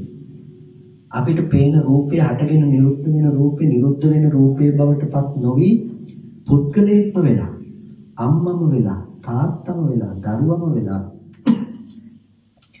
ඒ දරුවත් අපිට දවසක් දෙකක් ජීවත් වෙච්ච දරුවෙක් නෙමෙයි. පුංචි කාලේ ඉඳලා අපි දන්න අපි හදාගත්ත අපේම කෙනා වෙලා. අපි දන්නේ නැහැ පින්නතුනේ අපි සංස්කාරයක් ඇත්ත කරගෙන ජීවත් වෙන්නේ කියලා. සංස්කාරයක් ඇත්ත කරගෙන කියලා කියන්නේ ඔබ පොළවේ පය ගහලා කිව්වත් මම දරුවටමයි ආදරේ කියලා. ඔබ ඇත්තටම ආදරේ කරන්නේ ඔබ පිළිගත්තද නැතද? Taman තමයි. Taman කරගත්ත සංස්කාරයක තමයි. තමන්ගේ හිත පැත්තෙන් ওই රූපේ දරුවකට පෙන්වන්න නැත්නම් පින්නතුනේ ඔබ කවදාවත් ওই රූපයට ආදරය කරන්නේ නැහැ. ඩිමෙන්ෂියා කියලා රෝගයක් තියෙනවානේ. මතකේ නැති වෙලා යන එක. මතකේ නැති වෙලා ගිහිල්ලා පේන රූපේ දරුවා කියලා තමන්ට තමන්ගේ දරුවා අඳුන ගන්න බැරි මට්ටමට මතකේ නැති වෙලා ගියොත්. තවදුරටත් ඔබ ආදරය කරයිද ওই රූපෙට? තවදුරටත් ආදරය කරන්න. ওই රූපේ නැති වුණොත් ඔබ අඬන්නේ දරුවා නැති වුණා කියලා. ඔබ අඬන්න ලෑස්ති නෑ. පිටුතුනේ ඒ දරුකම වෙනස් වෙනවද? දරුකම වෙනස් වෙලා නෑ. වෙනස් වුණේ කොහෙද? සංකල්ප වෙනස් වුණා. එහෙනම් අපි දරුවට ආදරය කියලා කිව්වේ රූපයට ආදරය කියන කමද? ඒ රූපේ දරුව කොට පෙන්වන සංකල්පයට ආදරය කියන කමද? අපි සංකල්පයට ආදරය කරේ. ලෝකේ හැමදාම අපි ආදරය කළේ දෙන්න. අපි අන්ධයෝ ගොඩක් එකට ඉන්නකොට ප්‍රශ්නයක් තිබුණේ නෑ සුදුරෙද්ද ගැන. ඒ වගේ එකම අවිද්‍යාවෙන් යුක්ත ලෝකයකට කිසිම ගැටලුවක් නෑ. දැන් මේ ටික ඔක්කොම එකට ගැලපිලා යනවා. ඇත්තද කියන සූත්‍රය කියන්නේ. පිළිතුරේ මේක යථාර්ථයේ ඊට වඩා අහසට පොළොව වගේ දෙයක්. ඒ තමයි අපි කවදාවත් මනෝවිඤ්ඤාණය කියන මේ ටැංකිය ඇතුලේ එක දශමයක්වත් එළියට ගිහිල්ලා නැතිකම. එක දශමයක්වත් එළියට ගිහිල්ලා නැහැ. අපි මේකෙන්ම හදලා දෙන දේ විඳලා තියෙනවා. යම් කිසි දවසක ඇත්තෙක් බවට අපිපත් වුණොත් ඇත්තෙක් බවට අපිපත් වුණොත් අර මිනිස්සයාට ගහන්න හිතුණානේ අපිට. එතකොට මේ සංකාරය ඇත්ත කරලා දීපු විඥාණයට නැතිනම් මේ සංකාරය ඇත්ත කරලා දීපු හිතට මොනතරම් දෙයක් හිතේද කරන්න අපිට. අන්න ඒ නිසා තමයි සබ්බ සංකාරයේසු අට්ඨියති හරායති jigucchiti කියලා කියන්නේ. මේ සංකාරය ඇත්ත කරගත්තකම පිළිකුල් කරනවා, ලැජ්ජිත වෙනවා, ඒකෙන් පීඩාවටපත් වෙන ස්වභාවයක් තියෙනවා. එනි ලෝකේ ස්වභාවයට දකින්න පුළුවන්කම තියෙනවා. කවුරු සංස්කාරයක් ඇත්ත කරගෙන කරන සෙල්ලම දිහා බලන්න ඉන්න පුළුවන්කම තියෙනවා. එදාට අපිට අර චිත්‍රපටිය රඟපාපු කෙනා වගේ අපිට දුක් නොවි ඉන්න පුළුවන්කම තියෙනවා. එයි චිත්‍රපටියක් කියන එක රඟපාලා ඉවරයි. රූගත කරලා ඉවර වෙලා සංස්කරණය කරපු දෙයක් තමයි චිත්‍රපටිය කියලා කියන්නේ. වෙනතුනේ අපි දකින්නේ රූගත කරලා ඉවර වෙලා සංස්කරණය කරගත්ත දෙයක් සංස්කරණය කරලා ඉවරයි ඒක. චිත්‍රපටියක් අපි දකින්නේ. ඇයි රූගත කරලා ඉවරයි කියලා කියන්නේ? ඒක කලින් සකස් කරලා ඉවරයි. වටාපත ඔබට කලින් සකස් කරලා ඉවරයි. මේ මොහොතේ පේන්නේ පාට ටික විතරයි. පෙනීම කාටත් සමානයි. සමාන තැනක ඔබ වටාපතක් විඳිනවා. රහතන් වහන්සේට පාට ටික වර්ණ සටහන තනින් ඉවර වෙලා තියෙනවා. ඔබ වටාපතක් විඳිනවා. එතකොට මොකද්ද වෙලා තියෙන්නේ? අර දුක්ඛදායක ජවනිකාවේ අපි අඳන තැනක රඟපාපු කෙනෙක් බලන් ඉන්නවා වගේ. එයා එතන යථාර්ථය දකිනවා. මොකද්ද රඟපාලා ඉවරයි. මේක අනිත්‍ය වෙලා ඉවරයි. පේන රූපේ නැති වෙලා ඉවරයි. ඒ වගේම අතීත වටාපත කියලා අපි යම් දෙයක් ගැන කල්පනා කරනවා නම් ඒකත් හටගෙන ඉතුරු නැතුව නැති වෙලා යන ධර්මයක්. ඒතන හටගෙන නිරුද්ධ වෙන ධර්මයක්. යදතිසම් පහිනන්තං යමක් අතීතයේ ඌ ධර්මයක් තිබුණා නම් ඒක ප්‍රහීනමයි. අපත්තංච අනාගතං අනාගතේ තාම පැමිණිලා නැහැ. පච්චුප්පන්නං චේ ධම්මේ ප්‍රත්‍යු වර්තමාන වූ ප්‍රත්‍යුප්පන්න වූ යම් ධර්මයක් තියෙනවා නම් තත්ත්‍ත විපස්සති. ඒතන යා දකින්න යථාර්ථය. කොහොමද හේතු ටික නිසා හටගත්ත ධර්මයේ හේතු නැති වෙනකොට නැති වෙනවා කියලා. වෙනතුනේ හේතු නිසා හටගත්ත ධර්මය හේතු නැති වෙනකොට නැති වෙලා යනවා කියලා යම් කිසි කෙනෙක් දකිනවා නම් එයාට අපව ඇති බවට ගන්න දෙයක් කවදාවත් ලෝකෙ තුල හම්බෙන්නේ ලෝකෙ තුල හම්බ වෙන්නේ නැහැ. ඇති බවට ගන්න පුද්ගල බවක් ලෝකෙ තුල හම්බ වෙන්නේ නැහැ. එයා දකිනවා රංගපාලා ඉවරයි කියලා, සංස්කරණය කළා ඉවරයි කියලා. එයා රංගපාපු වෙලාවේ වුණ සිදුවීම් ටික දකිනවා වගේ එයා දකිනවා මේ පේන දේ බොරුවක් කියලා. පේන දේ බොරුවක් කියලා දකින තැන ඒක න කවදාවත් අඩන්න යන්නේ නැහැ. වෙනතුනේ අපේ ජීවිතයේ තව දවසකදී සිදු කරගත යුතු දේ අන්න ඒකයි.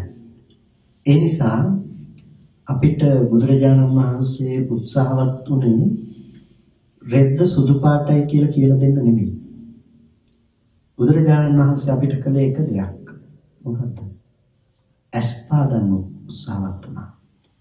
රෙද්ද සුදු පාටයි කියන එක කතන්දරයක් විතරයිනේ ඇස් නොපෙනෙන තාක්. ඒ නිසා අපිට කර එක දේ තමයි අපිට ඇස් දෙක පෑදුවා.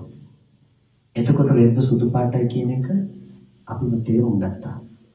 එහෙනම් අපිට අද දවසේදී දුක නම් ප්‍රශ්නය හොඳට බලන්න අපිට දුක ඇවිල්ලා තියෙන හේතුඵල ධර්මයක් නිසාද සත්පුද්ගල සංඥාවක් නිසාද කියලා? අපිට දුක ඇවිල්ලා තියෙන සත්පුද්ගල සංඥාවක් නිසා. පිළිතුරේ අපි උපදින්නේ හේතුඵල ධර්මයක් නිසාද සත්පුද්ගල සංඥාවක් නිසාද? සත්පුද්ගල සංඥාවක් නිසා. අපි උපදින්නේ තණ්හාව නිසා. අපි තණ්හාව නිසා කියලා කියන්නේ අර රැස් කරගන්න කම නිසා. කොටින්ම කියනවා නම් අපි අපාය යන්නේ තණ්හාව නිසා. කැමති නෙමෙයි අපාය යන්න. අපාය යන්න කැමති නෑ. ඒ දුකට අකමැති. දුකට අකමැති වුණාට දුක විඳින තමන් කරගත්ත ස්කන්ධ ටිකට ඒකට කැමතියි. ඒක පවත්තන්න ඕනේ. ඉතින් එතනම උපදිනවා. ආයෙත් ඒ ස්කන්ධ ටිකට කැමතියි. ගින්නට අකමැති වෙන්න පුළුවන්. අකමැත්ත පේන රූපෙට හැබැයි රූපෙට අකමැත්ත හදලා දෙන තමන්ට එයාට කැමතියි. ඒ ස්කන්ධ ටිකට කැමති තාක් එතනම උපදිනවා. ඒකයි යායන් සංහා පෝනෝ භවිකා නන්දි රාග සහගතා తත්‍ර తත්‍රාభిනන්දනි. පුනර්භවය ඇති කරන හැම තැනම ඇලෙනවා. తත්‍ර తත්‍රාభిනන්දනි. ඒතන සතුට වෙනවා. ඒක අපායේද කොහෙද කියන එක අදාළ නෑ. තෘෂ්ණාවේ ස්වභාවය තමයි ඒතන සතුට වෙන ස්වභාවය. එනිසා තිරිසන් ලෝකෙට ගියොත් එතන සතුට වෙනවා. එන දුකට අකමැති හැබැයි තමන් කරගත්ත ස්කන්ධ ටිකට ඒකට සතුටුයි. ප්‍රේත ලෝකෙට ගියත් ඒ විදිහමයි. මේක තමයි භයානකම වැඩේ. භයානකම වැඩේ ඒක. පේන දෙයක් එක්ක ජීවත් වෙනවා නම් ඒක ඊතරම් භයානක නෑ. මොකද එතෙන් ගියාත් අපි තණ්හා කරන්නේ නෑනේ. එන ගින්දරට ඒ දේවල් වලට. හැබැයි එතන ස්කන්ධ ටිකට කරන තණ්හාව ඒක තමයි භයානක. අපිට ආපහු එතනම උප්පත්ති හදලා දෙනවා. එතනම පවත්නවා. පිනතුනේ නිදෙන තැන කියන්න බැරුව හදලා දෙනවා. එනිසා අවිද්‍යාවේ ස්වභාවය තමයි අපිට මේ විදිහට නොදන්නකම නිසා ඒ තැන තණ්හාව ඇති කරලා ඒ තැනට අපිව අරගෙන යනකම ඒක අවිද්‍යාවට උරුම කරගත්ත දෙයක්. අවිද්‍යාවටයි දෙයක්. එතකොට අවිද්‍යාව නිසා නොදන්නකම නිසා තමයි අපි රැස් කරගත්තේ. නොදන්නකම නිසා තමයි අපි මේ දේවල් නැවත නැවත උපාදාන වශයෙන් අපි එකතු කරගත්තේ. එහෙනම් අපිට තියෙන නිරෝධයක් කරන්න. මේ තෘෂ්ණාවගේ නිර්වශේෂ නිරෝධයකට ලක් කරන්නට ඕනේ. ඒකට තියෙන ප්‍රතිපදාවක්, ඒකට තියෙන ක්‍රමයක්. එතකොට එතනදි කිව්වේ නැහැ කොයි වෙලාවකදීවත් තණ්හාව දුරු කරන්න කියලා. එතනදි කිව්වේ මොකද්ද? පටන් ගත්තේ සම්මා දිට්ඨියෙන් ආපහු. සම්මා දිට්ඨිය කිව්වේ ආපහු පෙන්වන්නේ දුක්ඛේ ඥාන. දුක පිළිබඳව දකින්නකම. සම්මා දිට්ඨිය. එතකොට ආපහු අපිට පටන් ගන්න වෙනවා දුක කියන තැන පිරිසිදු දකින්නකම තුල ඉඳලා. ඒ කියන්නේ මේක වක්‍රව ගෙනල්ලා අපිට සම්බන්ධ කරලා තිබුණා ආපහු. එහෙනම් අපි අද තේරුම් ගත යුතුයි දුක්ඛ ආර්ය සත්‍ය ගැන කතා කරන නැතිනම් ස්කන්ධ ධර්මතාවය පිළිබඳව. එනිසායි කිව්වේ පෘථග්ජන කෙනා සෝවාන් වෙන්න මොකද්ද කරන්න ඕනේ කියලා අහනකොට පංච උපාදානස්කන්ධේ උදේවැය බලනවා. ස්කන්ධයන්ගේ උදේවැය බලනවා. එතකොට සෝවාන් කෙනා සකුදාගාමී වෙන්න, සකුදාගාමී කෙනා අනාගාමී වෙන්න, අනාගාමී කෙනා රහත් වෙන්න, රහතන් වහන්සේ ඊට ධම්ම සුඛ විහරණය සඳහා ස්කන්ධයන්ගේ හට ගැනීම සහ නිරෝධය දකිනවා. එතකොට දැන් අපිට පෙන්වලා තියෙන ක්‍රමයක් ස්කන්ධයන්ගේ හට ගැනීම සහ නිරෝධය දකින්නකම. ඒ කියන්නේ අපිට ප්‍රතිපදාව විදිහට අද කරන්නට වෙලා තියෙන්නේ අපි ජීවත් වෙන තැන තියෙන යථාර්ථය තේරුම් ගන්න කමමයි. ස්කන්ධයන්ගේ සැබෑ ස්වභාවය අවබෝධ කරගන්න කමමයි. එතකොට අපිට ආපහු ගෙනල්ලා මුලට තමයි ගෙනල්ලා තිබ්බේ. ඒ කියන්නේ ඔබට අවබෝධ කරගන්නට වෙනවා ඇස රූප දෙක ඇති කල්හි හටගෙන නිරුද්ධ වෙන ස්වභාවය පිළිබඳව. කන ශබ්ද දෙක හටගෙන නිරුද්ධ වෙන ස්වභාවය පිළිබඳව. කොටින්ම කියනවා නම් සලආයතන නිරෝධය කියන්නේ මොකක්ද කියන එක පිළිබඳව ඔබට අවබෝධ කරගන්න වෙනවා. ස්පර්ශ ආයතන හයෙම හටගෙන නිරුද්ධ වෙන ස්වභාවය පිළිබඳව. හටගෙන නිරුද්ධ වෙන ස්වභාවය පිළිබඳව තේරුම් ගන්නකොට නිරෝධය දෙකක් තියෙනවා. නිරෝධය කියලා කියනකොට අපි දෙකක් කතා කරනවා. එකක් තමයි හටගත්ත ධර්මතාවයේ නැති වෙලා යන ස්වභාවයක් තියෙනවා. ඇහැ හටගත්ත ධර්මය ඒක ඉතුරු නැතුව නැති වෙලා යන ස්වභාවයක් තියෙන එකක් නිරෝධයක්. හැබැයි මේ නිරෝධය නිවන නෙමෙයි. ඒ නිරෝධයේ නිවන නම් අපිට නිවන් දකින්න ඕනේ නැහැ. හැම වෙලෙම නිවන අපි ළඟ තියෙනවා. ඒ හටගත්ත දේ නැති වෙලා යනෝනේ. හැබැයි හටගත්තු ධර්මයේ ඉතුරු නැතුව නැති වෙලා යනවා කියලා නොදන්න කම නිසා අපි ඒ දේ නැවත නැවත රැස් කරගන්නවා. ඒ නිසා අපිට හටගත්තු ධර්මයේ නැති වෙලා යන බව අවබෝධ කරගන්නට ඕනේ. අවබෝධ කරනකොට මොකද වෙන්නේ? ඇති බවට ගන්නකම නැති වෙලා යයි. ඇති බවට ගන්නකම නැති වෙලා යයි කියලා කිව්වේ සමුදය සත්‍යයට ක්ෂේත්‍රය හම්බ වෙන්නේ නැහැ. සමුදයට තණ්හාවට බිම හම්බ වෙන්නේ නැහැ. සමුදයට තණ්හාවට බිම තිබුණොත් තමයි එයා වැඩිමටපත් වෙන්නේ. දැන් සමුදය දුරු කළා නෙමෙයි සමුදය අනුත්පාදයට ලක් කළා. සමුදය නොහට ගන්න බවටපත් කළා. සමුදය හටගන්නේ ඇති බවට ගත්තොත්. හැබැයි ඇති බවට ගන්නෙ නැත්නම් දැන් සමුදය උපදින්න විදිහක් නැහැ. ඒ නිසා නිරෝධය කියලා කියනකොට මේ කතා කරන්නේ අනුත්පාද නිරෝධය නොහට ගැනීමටපත් කරපු බව. නොහට ගැනීමටපත් කරපු බව කියනකොට ඒක සාමාන්‍යයෙන් අපි හිතන වට්ටමට වඩා ටිකක් සියුම් කාරණාවක්. නොහට ගැනීමටපත් කරනවා අනුත්පාද නිරෝධයකට ලක් කරලා කියනවා. අපි කතා කරන්නේ තියෙන තණ්හාව නැති කරන බව ගැන. මේ කතා කරන්නේ තණ්හාව නැති කරන්නට ඇති කරන්නට භූමියක් නැති කරලා තියෙන කම ගැන. අන්න එයාට කියනවා ඇහැ නැති කළා කියලා. කන නැති කළා කියලා. නාසය නැති කළා කියනවා. දිව නැති කළා කියනවා. කය නැති කළා කියනවා. ඒකෙන් කියන්නේ ඇහැ ගලවලා පැත්තකට දැම්ම කන ගලවලා පැත්තකට දැම්ම කියලා එහෙම නෙමෙයි. ඇහැ නැති කළා කියලා කියන්නේ ඇහෙන් නිරෝධය සාක්ෂාත් කළා. එහෙනම් එයාට පවතින ඇහැක් නැති වෙලා නැද්ද? එයාට පවතින ඇහැක් අනුත්පාදයට ලක් වෙලා නොහට ගන්න බවට ගිහිල්ලා. කන එහාට නොහට ගන්න බවට ගිහිල්ලා. එයාට පේන්නේ හේතුඵල ධමයක්. අර පහනේ උදාහරණය අහලා තියෙනවනේ. පහනක් පත්තු වෙනකොට මේ තප්පරේ දැල් වෙන තෙල් ටිකක් තිරෙත් දැල්ලක් නිසා අපි කියනවා පහන පත්තු වෙනවා කියලා. ඊටතනේ මේ තප්පරේ දැල් වෙන තෙල් ටිකද ඊළඟ තප්පරේට යනකොට තියෙන්නේ නෑ අලුතෙන්ම. මේ තප්පරේ දැල් වෙන තිරේද අලුතෙන්ම. දැල්ලද අලුතෙන්ම එකක්. තුන්වෙනි තප්පරේට යනකොට අලුතෙන්මයි. අපි කියනවා එහෙම තිබිලා පහන නෙවුණා කියලා. මට කියන්න කොයි තප්පරේ තිබුණු පහනද නෙවුනේ කියලා. කොයි තප්පරේ තිබුණු පහනද නෙවුනේ කියන්න කලින් අපිට අහන්න වෙනවා කොයි තප්පරේද පහන පත්තු වෙලා තිබුණේ කියලා. කොයි තප්පරේ ඉඳලාද පහන පත්තු වෙලා තිබුණේ කියලා. හේතු ටික ඇති කල්ලි පහන තියනවා කියලා අපි. හේතු ටික වැය වෙනකොටම පහන වැය වෙලා ඉවරයි. ඒක නැති වෙලා ඉවරයි. ඊළඟ තප්පරේට මෙතන ඉඳලා පහන ගියේ නෑ. එහෙමනම් අපිට හේතුඵල ධර්ම යම් වෙලාවක අවබෝධ කරා නම් අපිට නැති වෙලා තියෙන්නට ඕන පත්තු වෙලා තිබුණ පහනක්. එහෙමද? හේතුඵල ධර්ම යම් වෙලාවක අවබෝධ කළා නම් අපිට ඒකෙන් නැති වෙලා තියෙන්නේ මොකක්ද? එක දිගට පත්තු වෙලා තිබුණ පහනක් නැති වෙලා තියෙනවා. අපිට වෙන්න තියෙන හේතු ටික නිසා ඇති වුණ සහ හේතු නැති වෙනකොට නැති වුණ ධර්මතාවයක් විතරයි.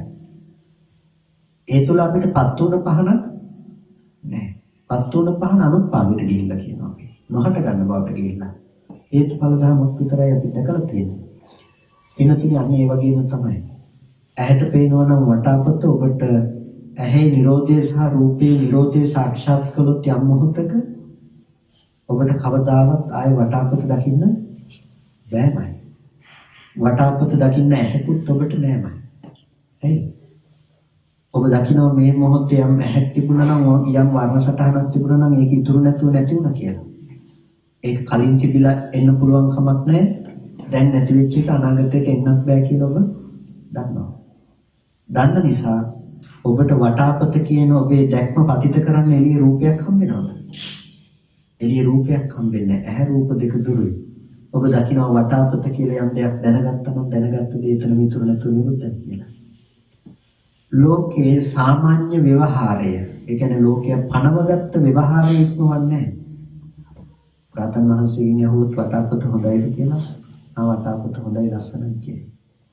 හැබැයි අපි වටාපත ලස්සනයි කියනකොට රාතන් වහන්සේ වටාපත හොඳයි ලස්සනයි කියන වටාපතක් පිළිගන්නේ. දර්ශනය වෙනස්. හැබැයි කතාව අපේ මට්ටමින් කතා කරනවා. හැබැයි දර්ශනය දෙකක්. දර්ශනය දෙකක් කියන්නේ මෙතන ගැටලුව වෙලා තිබුණේ මේක දකින්නකොට මෙහි වටාපත කියලා දැනගන්නකම නෙමෙයි. ගැටලුව උනේ දැනගන්නකමයි දකින්නකමයි දෙකම එකක් කියලා හිතන මෝඩකම. ඒ නිසා දැන් දුරු කලේ මෝඩකම මිසක මේක හෝ දැනගන්නකම නෙමෙයි දුරු කරපු දේ. මේ දෙකම එකක් කරලා ගත්ත මෝඩකම. අවුලයි එකට ගැට ගහපු කමයි නැති කලේ. එතකොට මේ දෙකක් වුණා. එතකොට ඒක දිත්තේ දිත්තමත්‍රා සහ විඤ්ඤාතේ විඤ්ඤාතමත්‍රා කියන තැන. එහෙම නැතුව අපිට කවදාවත් පේන රූපේ තියෙනකොට ඒ පේන රූපෙට තියෙන තණ්හාව විතරක් දුරු කරලා හිතනවාද අපිට උපාදාන නොකර ඉන්න පුළුවන් කියලා. කවදාවත් උපාදාන නොකර ඉන්න බෑ. ඇයි? අපිට පුළුවන් පේන රූපෙට තණ්හා නොකර ඉන්න. ඒ ගැන හිතලා ඒ ගැන කලකිරලා හැබැයි අපි උපේක්ෂා සහගතව හරි මේ පේන රූපය අසුර කරනවා. එතකොට එතන අවිද්‍යාව යෙදෙනවා. කොටින්ම කියනවා නම් අපි වටාපතට තණ්හා කරනවා කියලා වටාපතට ආස නොකලට වටාපතට ඔබ ලෝභ නොකලට ওই වටාපත තියනවා කියලා පෙන්වන ස්කන්ධ ටිකට ඒ ටිකට ආස කරනවාමයි. ඒක තෘෂ්ණාවෙන් දකින්න එපා. රැස් කරගන්න කමින් දකින්න. තමන්ව රැස් කරගන්න කමින්. තමන්ව ජීවත් කරන කමින්. එතකොට ඔබට ඔය හැම අරමුණක්ම විඳින මාව මේ පැත්තේ හදලා දීලා තියෙන්නේ. ඒ මාව හැදුවා කියලා කියන්නේ ඔබට සසර නිකම්ම තියනවා කියන එක. ඔබට ඒ ගන්න හැම අරමුණකම සසර ගෙනල්ලා දෙන්න පුළුවන් හේතු ටික තියෙනවා. ඕක ලෝභ දේශ මොහද අලෝභ දේශ මොහද ඔබට ඒ අනුව ගෙනල්ලා දෙන්න පුළුවන්කම තියෙනවා. හේතු ටික බලවත් වෙන්නේ මොන විදිහකටද ඒ විදිහට ගෙනියන්න පුළුවන්. ඒ නිසා ඔබේ ජීවිතයේ අද වැඩිපුර තියෙන ලෝභ දේශ මොහද අලෝභ දේශ මොහද ඔබට තීරණය කරන්න පුළුවන් ගතිය මොකක්ද කියලා. වැඩිපුරම හේතු ටික තියෙන්නේ මොන පැත්තටද කියලා. ඒ නිසා තමයි අකුසලය කියන එක දුරු කරන්න කියලා කුසලයේ දුරු කරන්න කියන්නේ නැත්තේ. ඒ කියන්නේ පින කියන එක කරන්න එපා කියලා දේශනා කරන්නේ නැහැ නේද? පින කියන එක අප්‍රමාදීව කරන්න කියලා දේශනා කරන්නේ. හේතුව තමයි පව් නොකර ඉන්න පුළුවන් මේ අපිට. හැබැයි පිනුත් නොකර ඉන්න පුළුවන් අපිට. බෑ. අද දවසේදී බෑ. ඒ බැරි. ලෝකෝත්තර ඥාන දර්ශනයක් නැහැ. රැස් කරගන්න කමින් යුක්තයි. එහෙනම් අපිට පව් නොකර ඉන්න තැනට ගන්න පුළුවන් ඒ පින් නොකර ඉන්නවා කියන තැනට ගන්න බෑ. පින් නොකර ඉන්න හදනවා නම් රූපේ තියෙනකොට දෘෂ්ටිය වැරදුණු බව නිසාම උන්ට ඒකම අකුසලයක් ගෙනලා දීලා තියෙන්නේ. එතන නැති කරන්න බෑ. හැබැයි ප්‍රතිඵලය තුල පින්පව් දෙකම කරන්න තියෙන හේතුව නැතිලා තියෙනවා. හේතුව ඒක උනාට කියලා ඵලය ඒකෙදි දකින්න බෑ. ඒ කියන්නේ ඵලයේ ලක්ෂණේ මාර්ගයේ තියෙන්න බෑ. එන මාර්ගයේ ඵලය වෙනස් වෙන්නේ නැහැ නේ. මේක එකක් කරනවානේ. දැන් අපි නගරයට යනකොට ලන්ඩන් සිටි එකට යන්න ගියොත් එහෙම මෙතන ඉඳලා යන ලන්ඩන් සිටි එකේ තියෙන දේවල් පාරේ තියෙන්න බෑ. එහෙම වුණොත් සිටි එකයි පාරයි දෙකම එකක් වෙන්නේ නැහැ. ඒ නිසා ඵලයේ ලක්ෂණේ මාර්ගයේ තියෙන්න බෑ. පින්පව් දෙකම දුරු වුණා කියන කම මාර්ගයටයි තියෙන්නේ. ඒ නිසා වරදව ගන්න එපා. පින්පව් දෙකම දුරු කළ යුත්තක් කියලා දකින්න එපා. අපිට ඒ නිසා අද පින් නොකර ඉන්නවක සහ පව් නොකර ඉන්නවා කියලා කතා කරනවා මේ පිනුත් සසර දික් කරනවා පව්ත් සසර දික් කරනවා කියලා. නෑ මේක සසර දික් කළත් අපිට පින් කරන්න වෙනවම තමයි. ඒ නිසා තමයි අධීර කීපයකට දෙන්නේ. සබ්බ පාපස් අකරණ පව් කරන්න එපා කිව්වා. කුසලස්ස උපසම්පදා කුසල් කරන්න කියලා. කුසල් කිව්වේ මෙතනදී ලෞකික සහ ලෝකෝත්තර මේ හැම පැත්තකටම තමයි කුසල් කියලා කියන්නේ. සචිත්ත පරියෝදපන මෙතනදී තමන්ගේ හිත দমনය කරගන්න. හිත দমনය කරගන්නවා කියන එක අපිට ලෝකෝත්තර පැත්තට පෙන්නපු එකම දේ. හිත দমনය කරගන්න. මේ භූමියට අයිති නොවන විදිහට හිත দমনය කරගන්න කියන එක. එතකොට කුසලයේ කියන එකෙන් කතා කරේ මෙතන ලෞකික අර්ථයක්. කාමාවචර කුසල, රූපාවචර කුසල, අරූපාවචර කුසල කියලා කුසල තියෙනවානේ. එතකොට මේ කුසල් කරන්න. හැබැයි හිත দমনය කරගන්න මේ හැමතැනකම අභිනන්දනය නොකරන විදිහට. අන්න ඒක නා දුකෙන් මිදේ. මේක තමයි බුදුරජාණන් වහන්සේලාගේ අනුශාසනය. ඒක කොහොමද කරන්නේ කියන එක පිළිබඳව අපිට තාම දීර්ඝ ලෙස කතා කරන්න පුළුවන් ඊට පස්සේ. එතකොට මෙන්න මේ විදිහට අපිට බුදුරජාණන් වහන්සේ මහා විශාල ලොකු ධර්මස්කන්ධයක් දේශනා කළා. මේ හැම දෙය තුළින්ම අපිට පෙන්වන්නේ අපේ ජීවිතයේ යථාර්ථයක් නැතිනම් අපේ ජීවිතයේ ඇත්තටම තියෙන පැතිකඩ දුක අදාදම නැති කරගන්න පුළුවන් ක්‍රමයක්. නිවන කියලා දේශනා කළේ එකපාරම මොකක් හරි තැනකටපත් වෙනවා වගේ දෙයක් එකපාර තැනකට යනවා වගේ දෙයක් වෙන එකක් ගැන නෙමෙයි. නිවන් දකින්නවා කියලා බුදුරජාණන් වහන්සේ දේශනා කළේ අපේ දිට්ඨිය වෙනස් වෙලා තියෙනකම. දර්ශනය වෙනස් වෙලා තියෙනවා. මිච්ඡා දිට්ඨිය දුර වෙන සම්මා දිට්ඨිය ඇති වෙලා තියෙනවා. එතකොට අපි වෙනදා රැවටුණු තැන ඊට පස්සේ රැවටෙන්නේ නැතුව ඉන්න පුළුවන් නේ. මෝඩකම ඉවත් වෙලා තියෙනවා. අවිද්‍යාව දුරු වෙලා තියෙනවා. ඒ නිසා ඒක කරන්න බැරි කමක් නැහැ. ඒක කරන්න පුළුවන්.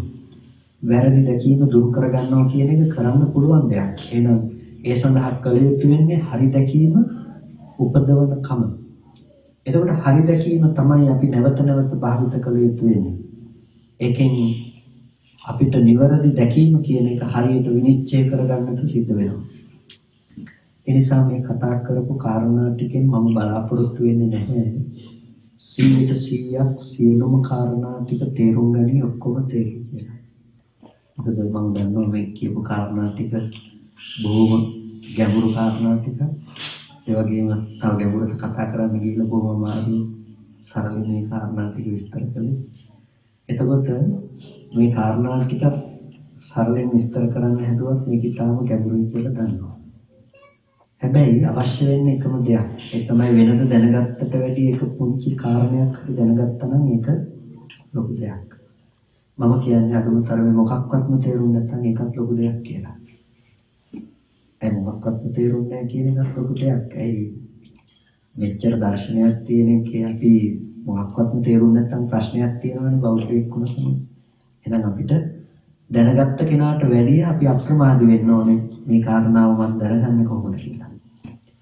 ඒ නිසා මේ අපිට ලෝකේ සරල ක්‍රම හොයලා සරලව නිවන් දකින්නවා කියන එක කරන්න පුළුවන් කමක් නැහැ. එහෙම සරල ක්‍රම තියෙනවා නම් බුදුරජාණන් වහන්සේ ඔක්කොටම කලින් දේශනා කරනවා.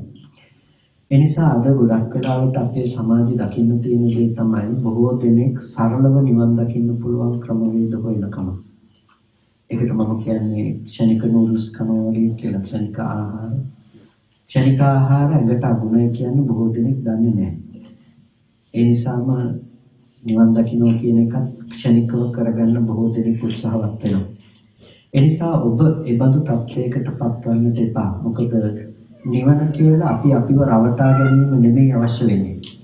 මම නම් කියන්නේ කවුරුත් සෝවාන් වෙන්න හදන්න එපා කියලා.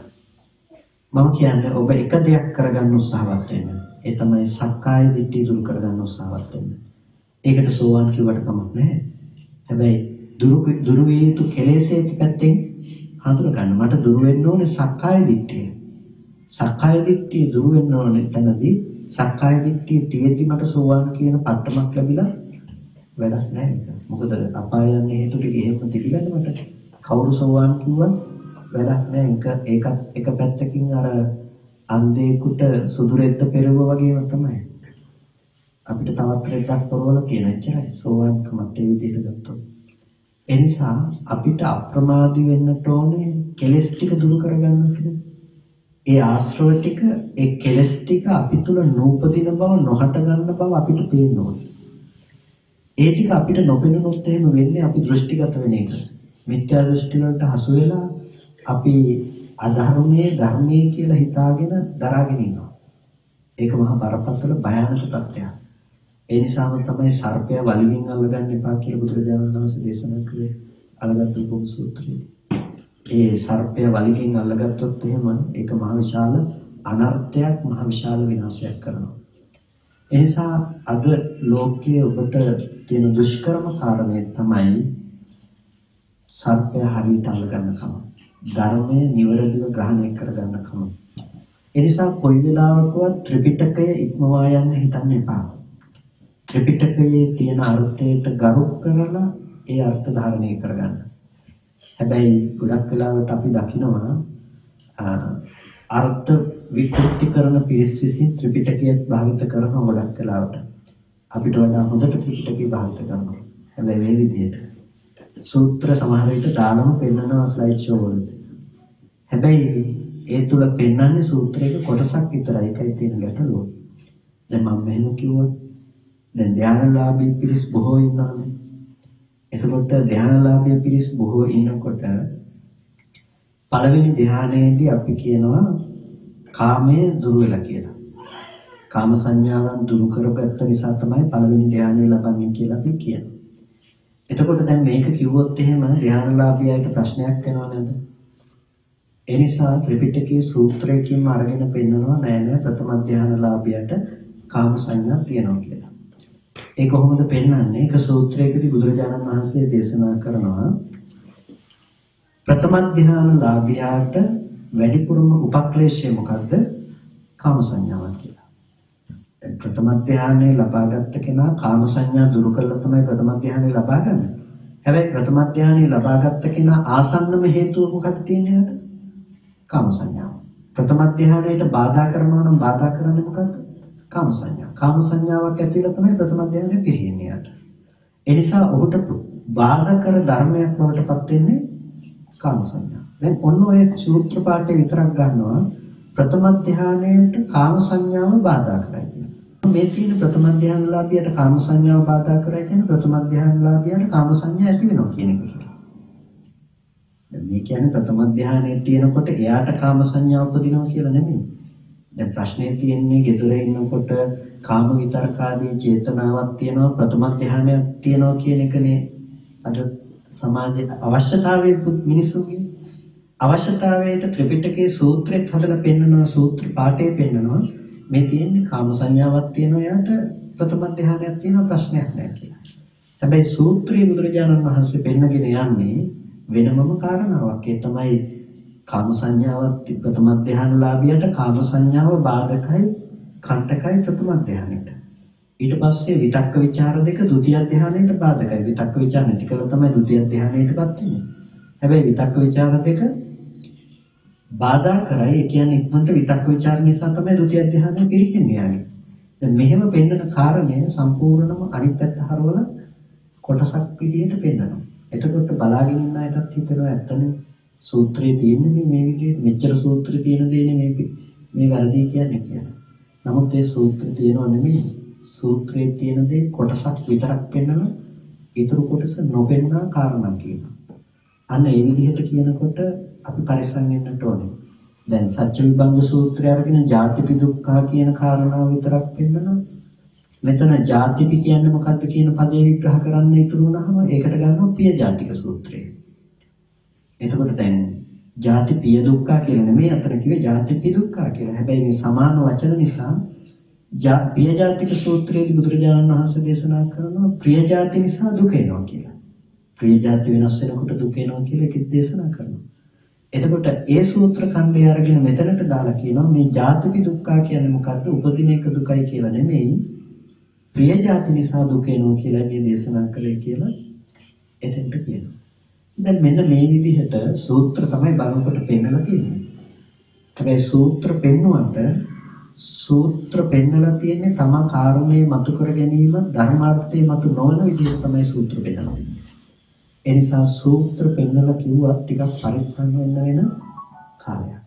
ඒ කියන්නේ ඒ සූත්‍රයේ තවදුරටත් ඉදිරියට විමසගෙන යනවා නම් ඒ සූත්‍රයේදීම කරුණු පැහැදිලි කරනවා. දැන් සත්‍ය විභංග සූත්‍රයේදීම ජාතිපි දුක්ඛ කියන එක විග්‍රහ කරලා දෙනවා. යා තේසං සත්තානං තමිතම් සත්තනිකායේ ජාති සංජාති ඔක්කන්ති අබිනිබ්බති කියන. ඒ කොටස පෙන්වන්නේ නැහැ මේ සූත්‍රය යටට තියෙන. නමුත් පිය ජාතික සූත්‍රේ කොටස අරගෙන එතෙන්ට දාලා අමේ තියෙන ජාතිපි දුක්ඛ කියන එක හොඳටම විග්‍රහ කරලා තියෙන තැනක් තමයි මජ්ක්‍ධිම නිකායේ පිය ජාතික සූත්‍රය. ඒක බලනවා හොඳටම තේරෙනවා කියලා ඒ කොටසින් අර්ථ විග්‍රහ කරනවා. ඉතින් මෙන්න මේක ඉතාමත් භයානක තත්වයකට අපේ සමාජයේ වැසගෙන තියෙන දෙයක්. ඒ නිසායි ඒ කාරණා ටික මතක් කළොත් හොඳයි කියලා කල්පනා කළේ. හේතුව තමයි අපි ලංකාව පුරාම අපි දැක්ක පහුගිය කාලේ පුරාවටම මේ මතවාදයන් ඉතාමත් ශීඝ්‍ර ලෙස ව්‍යාප්ත වෙනවා. සාමාන්‍යයෙන් අපි අවබෝධයෙන් දැනගෙන හිටිය යම් යම් රැලි එනවා කාලෙන් කාලෙට මේ දේවල් නැවත නැති වෙලා යනවා. මේක සාමාන්‍ය දෙයක් නේ. ඉතිහාසෙන්දල යම් යම් දේවල් ආවා යම් යම් දේවල් නැති වෙලා යනවා මතවාද තර්ක විතර්ක. නමුත් මෙතනදී අපි දැකපු දෙයක් තිබුණා ඊට වඩා වෙනස් ස්වභාවයක්. ඒ තමයි අපේ මූලාශ්‍ර පද්ධතියට කෙලින්මම වැරදි කියලා කතා කරන දේ. ගත්තොත් අනිත්‍ය දුක්ඛ අනාත්ම කියන ත්‍රිලක්ෂණයම වෙනස් කරන කම. එතකොට අපේ අනිත්‍ය දුක්ඛ අනාත්ම කියන ත්‍රිලක්ෂණයම වෙනස් කියලා කතා කරලා ඒ අනුව පාළියේ වෙනස් කරන්නට කතා කරා. ඒ කියන්නේ දැන් අනිච්චනේ වචනේ තියෙන්නේ. කැමැතිසේ නොවීම කියන එක ගත්තොත් අනිච්ච වෙන්න බෑ, මහ ප්‍රාණචයන්න වෙන්න බෑ. එහෙනම් දැන් තියෙන පාළියත් වැරදිලා.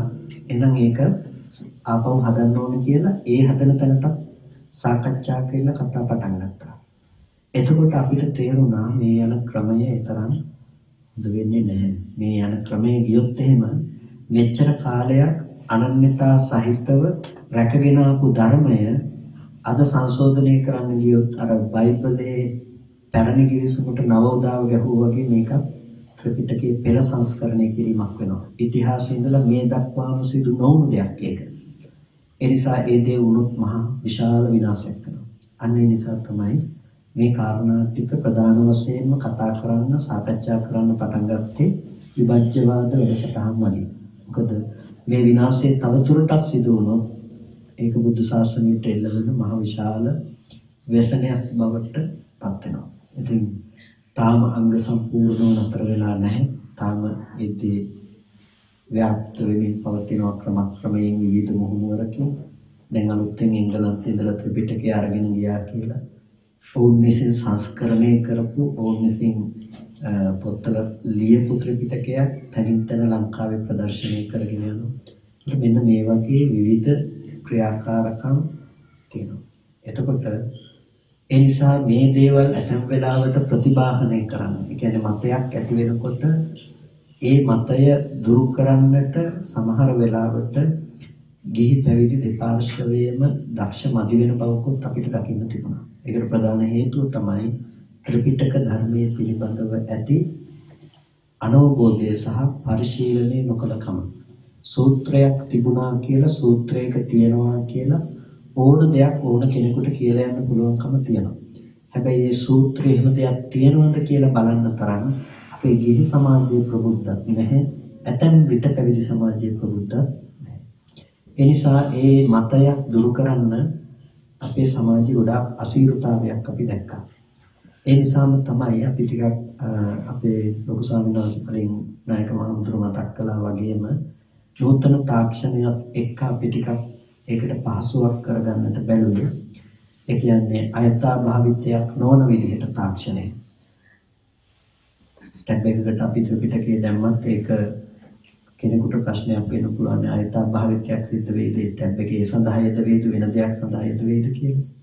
ඒ නිසා මේක සකස් කරලා තියෙන්නේ ඒ ත්‍රිපිටකේ පරිහරණය සඳහා පමණක්ම භාවිත කරන්නට පුළුවන් වෙන විදිහට. වෙන කිසිම දෙයක් සඳහා භාවිත කරන්නට බැරි වෙන විදිහටම සියලුම ආකාරයෙන් සකස් කරලා තියෙන දෙයක්. ඒ වගේම අපි මුළු ත්‍රිපිටකයේම තියෙන සූත්‍ර ඔක්කොම කියවලා ඒ සියලුම සූත්‍ර මාත්‍රිකා 20කට විතර බෙදලා වෙන් කරලා තියෙනවා. ඒ කියන්නේ භාවනා, සතිපට්ඨානය, ඊට පස්සේ ආනාපාන සතිය, සීලය, සමාධිය, ප්‍රඥාව වගේ මාත්‍රිකා වලට බෙදලා වෙන් කරලා තියෙනවා. සීලය ගැන හොයන්න ඕන කෙනාට සීලය කියන මාතෘකාවට ගියාම ත්‍රිපිටකයේම සීලය පිළිබඳව විග්‍රහ කරලා තියෙන විස්තර කරලා තියෙන සූත්‍ර ටික ලිස්ට් එකකට පෙන්නනවා. ටක් ගාලා ඒ සූත්‍රයට ගිහිල්ලා අදාළ මූලාශ්‍රය ඉතාමත් ඉක්මනින් ලබා ගන්න පුළුවන්කම තියෙනවා. සමාධිය ගැන බලන්න අවශ්‍ය කෙනෙකුට සමාධිය කියන මාතෘකාවට ගියපුවාම මුළු ත්‍රිපිටකයේම සමාධිය පිළිබඳව විග්‍රහ කරලා තියෙන සූත්‍ර දේශනා ස්ථාන පෙන්නනවා. එතකොට ඉක්මනට මේ මූලාශ්‍රයට යන්න පුළුවන්කම තියෙනවා. ඉතින් ඒක කාටත් ප්‍රයෝජනවත් වෙන දෙයක්. මොකද ඕනම කාරණාවක් ගවේෂණය කරනකොට අදාළ සූත්‍රයට අදාළ මූලාශ්‍රයට ඉතාමත් වේගයෙන් යන්න පුළුවන්. එතකොට ප්‍රශ්න निराකරණය කර ගැනීමේදී ඒක ඉතාම කාටත් වැදගත් වෙන දෙයක් බවට පත් වෙනවා. ඒ නිසා තමයි මහා සංඝරත්නය උදෙසා ඒ බඳු දෙයක්ත් සකස් කරලා දීලා ඒක පරිහරණය කළ යුතු ආකාරය සහ ඒ දේ උපදේශන ක්‍රමවේදයකුත් එක්ක සකස් කරලා වැඩපිළිවෙලා ඊළඟ වැඩසටහන මගින් අපි ක්‍රියාත්මක කරන්නට අදහස් කළේ. ඒ පිළිබඳව තමයි ලොකු ස්වාමීන් වහන්සේ මුලින්ම සිහිපත් කරන්නට යෙදුනේ. එතකොට කවුරුත් එහෙනම් කල්පනා කරගන්න ධර්ම දේශනාව ආශ්‍රය කරගෙන අද ප්‍රශ්න ගැටළු මොනවද තියෙනවද කතා කරන්න.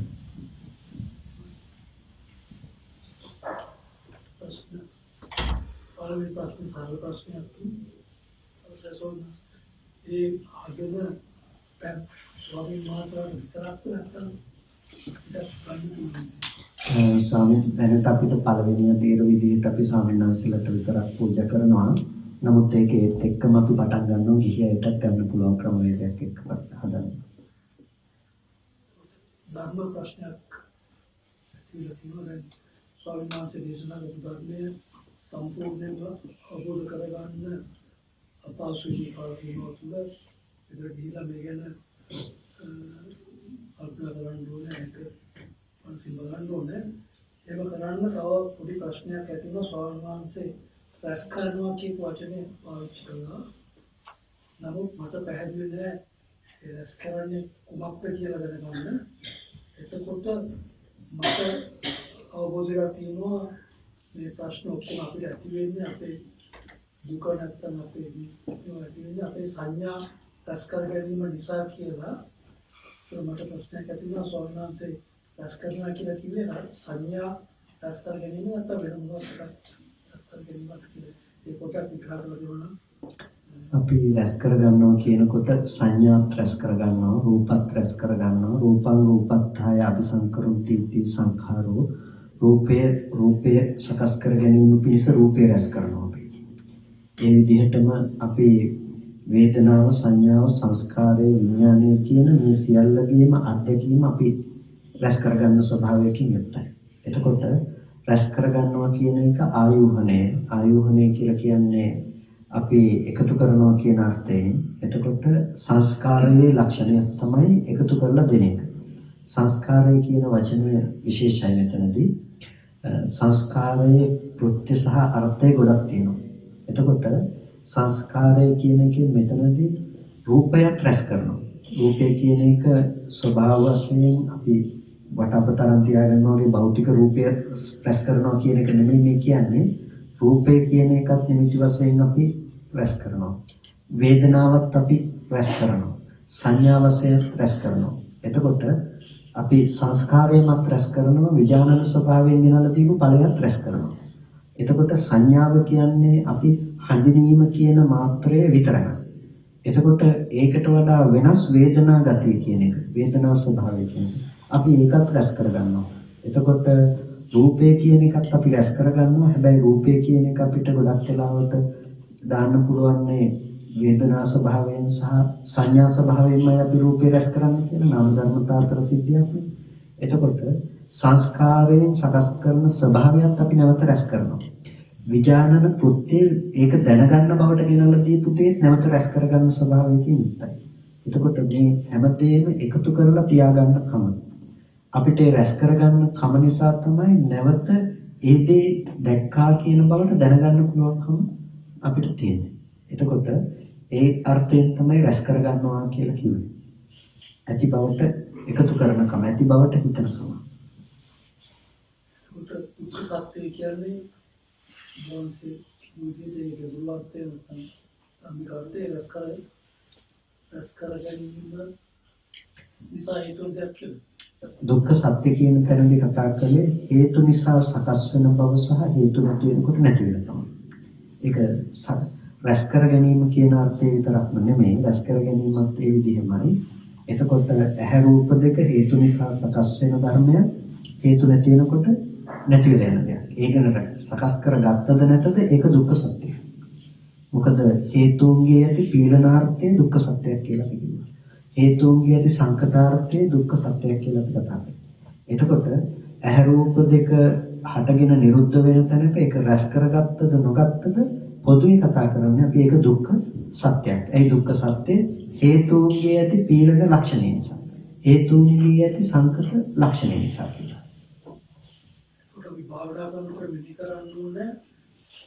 මේ කොයිට මේක හේතු නිසා සකස් වන බව සිහිපත් කරන කමම දුක්ඛ ආර්ය සත්‍ය පිරිසිදු දැකීම වෙනවා.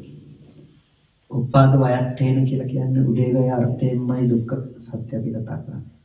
අනිත්‍ය ලක්ෂණයෙන් දැන් අපි විදර්ශනාවට දැස ගන්නකොට අපිට අනිත්‍ය දුක්ඛ අනාත්ම ත්‍රිලක්ෂණයනේ ප්‍රධාන වෙන්නේ.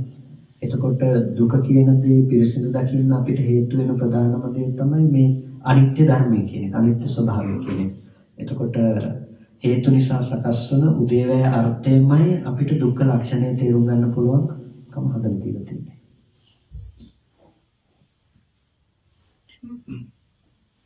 අවසරයි සම්මත ඒ ප්‍රශ්නෙටමයි මම හිතන්නේ රැස් කරනවා කියන එක ඉබේම සිද්ධ වෙන දෙයක් නේ. ඒක අපි කොහොමද නැති කරන්නේ බැහැ. අපිට අද රැස් කරනකම නැති කරන්න බෑ අද අපිට. ඒ නිසායි අර ඉස්සෙල්ලාම අපි කල යුත්තේ භූමිය නැති කරන එක කියලා කිව්වේ.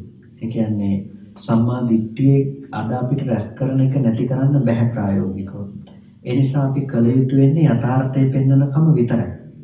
එතකොට යථාර්ථය අර සුදු රෙද්ද ගැන කතා අපිට කිව්වට වැඩක් නැහැ. අපිට කරන්න ඕනේ S2 පෙන්වන එකකම කිව්වා වගේ අපිට කල යුතු දේ බවට පත් වෙන්නේ යථාර්ථය පෙන්වනකම. යථාර්ථය පෙන්වනකම ඇති වෙනකොට රැස් කරගන්න දෙයක් හම්බ වෙන්නේ නැති වෙයි අපිට. මොකද අපිට පේනවනේ දුක්ඛ සත්‍යයක්. එතකොට හේතු නිසා හටගෙන හේතු නැති වෙනකොට නැති වෙන ධර්මයක් කියලා. එතකොට හේතු නැති වෙනකොට නැති වෙන දේ නැවත රැස් කර ගැනීමට හම්බෙන්නේ නැහැ නේද? අපි නැති වෙන බව දැක්කම ඒ දේ නැවත කවදාවත් හට නොගන්න බවට අපි දැක්කනම් ඉතුරු නැතුවම නැති වෙන බව අපි දැක්කොත් ආය දවසක අපි ඒ දේ දකින්න පුළුවන් කියන බව අපිට ඉතුරු වෙන්නේ නැහැ. කෙලෙස් අනුසහගත මට්ටමින්වත් අපිට ඉතුරු වෙන්නේ නැහැ. ඒ නිසා අපිට ඒ දේ නැති කරන්නේ නැතුව අපි කල යුතු වෙන්නේ උදේවැය දකින්න එක ස්කන්ධයක්.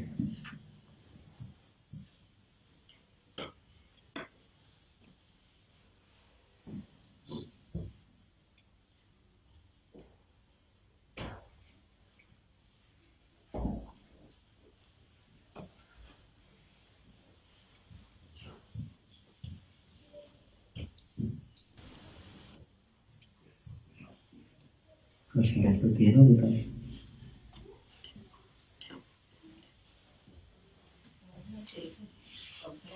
ඒක භාවනාවෙන්ම කරන්න ඕන දෙයක්. භාවනාවෙන්ම කළ යුතු දෙයක්. ඒ කියන්නේ භාවනාව කියනකොට මෙහෙමයි. අද අපි සාමාන්‍යයෙන් අර භාවනා සංස්කෘතියක් විදිහට අපේ එකක් තියෙනවානේ. يعني ඉඳගෙන මේ විදිහට අපි කරනවා ඒක නෙමෙයි. අපේ හිත යම් තැනක වැඩෙනවා නම් හිත දියුණු වෙනවා නම් ඒකම තමයි භාවනාව. ජීවිතේ භාවනාව වෙන්න ඕනේ. භාවනාව ජීවිතේ වෙන්න ඕනේ. ඒකට ඒ දර්ශනය අපි ජීවිතයට භාවිත කරන කමම තමයි භාවනාව බවට පත් වෙන එකයි. ලෝකෝත්තරස්ස කම්මස්ස කතත්තා භාවිතත්තා කියලා කියේ ලෝකෝත්තර කර්මයේ කළ බැවින් වැඩූ බැවින් තමයි ලෝකෝත්තර ඵලයක් අපිට ලැබෙන්නේ. ඒ නිසා අපිට අනිත්‍යානු දර්ශනය, දුක්ඛානු දර්ශනය, අනාත්මානු දර්ශනය කියන එක තමයි අපිට අද මේක වඩන්න තියෙන දේ බවට පත් වෙන්නේ. ඒ නිසා අනිත්‍යානු දර්ශනය අනුව බලන කම නිසා තමයි අපිට අනිත්‍ය සාක්ෂාත් වෙන්නේ. ඒකෙදි අපිට ගොඩක් වෙලාවට දැන් අපි සම්මා දිට්ඨිය ගැන කතා කළේ. සම්මා දිට්ඨි සහ සංකප්ප ඔය දෙක අපිට උපකාර කරනවා. ප්‍රධාන වශයෙන්ම මේ යථාර්ථය තේරුම් ගන්න එකට අපිට වායාම සති සමාධි කියන ටිකෙන් තමයි අපිට මේක ප්‍රායෝගික කරලා දෙන්නට අවශ්‍ය සියලුම දේ කරලා දෙන්නේ කෘත්‍ය විදිහට. වායාම සති සමාධි කියන්නේ. එතකොට සතිය සහ සමාධිය කියන එක සමාධියෙන් චිත්ත ඒකත්වතාවයත් සතියෙන් සිහියත් උත්සාහය වීර්යය කියන එකෙන් මේක ප්‍රත්‍යක්ෂ කිරීමට අවශ්‍ය ඉන්ධනත් අපිට ලබා දෙනවා. එතකොට අපිට අර කතා කරන සම්මා දිට්ඨිය ඇති කර ගැනීම පිණිස මේ ධර්මයන් උපකාර කරගත යුතුමයි. වායාම සති සමාධි කියන එකෙන් සති සමාධි කියන මේ කාරණාව ප්‍රධාන වශයෙන් අපිට උපකාර වෙනවා. එතකොට මේ දේවල් දුර්වල වෙන්නට නොදී අපි සති නිමිත්ත තුළ සිහිය පිහිටව ගැනීම, සමාධි නිමිත්ත ආශේවනය කිරීම කියන මේ ධර්මතාව ටික අපිට ප්‍රතිපදාවට ඍජුවම බලපාන දේ. එතකොට ඒ විදිහට භාවිත කරන හිතට තමයි අර විදර්ශනා ඥානය උපකාර වෙන්නේ. කෙලෙස් සමුච්ඡේද ප්‍රහාණයකට ලක් කරන්න. සම්පූර්ණම ක්ලේශ ප්‍රහාණයකට ලක් කරන්න.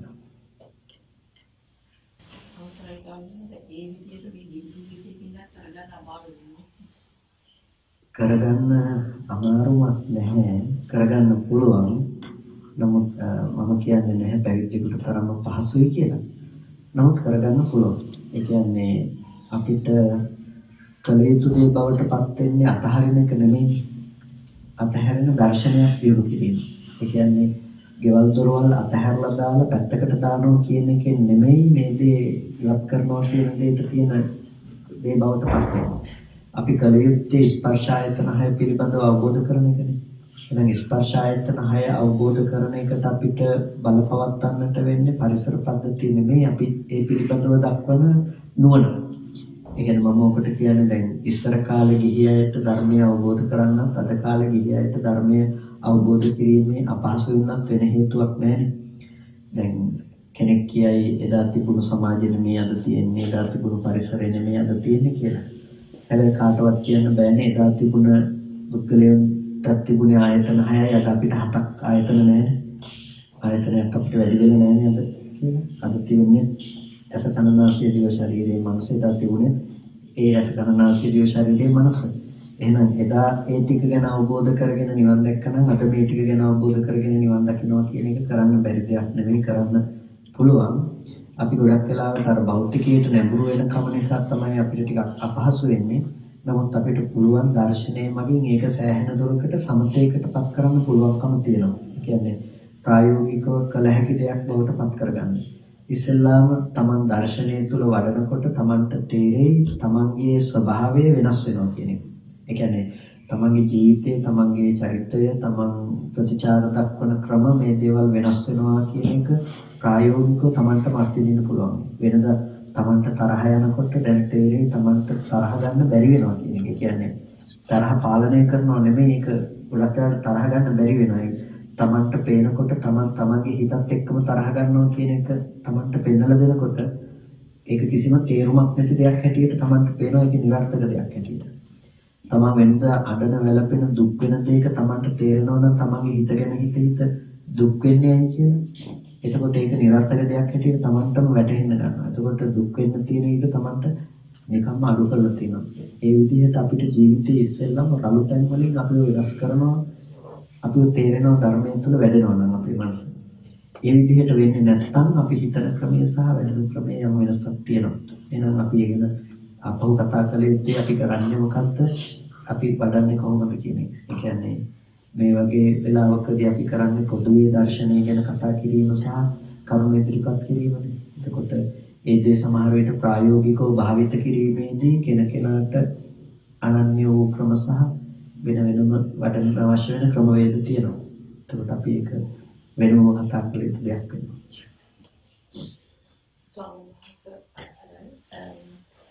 අපි කතා කරන්නේ හේතු වලින් හටගෙන හේතු නැති වෙනකොට ඉතුරු නැතුවම නිරුද්ධ වෙන ධර්මතාවයක් ගැන බුද්ධ දර්ශනය ඇතුලේ.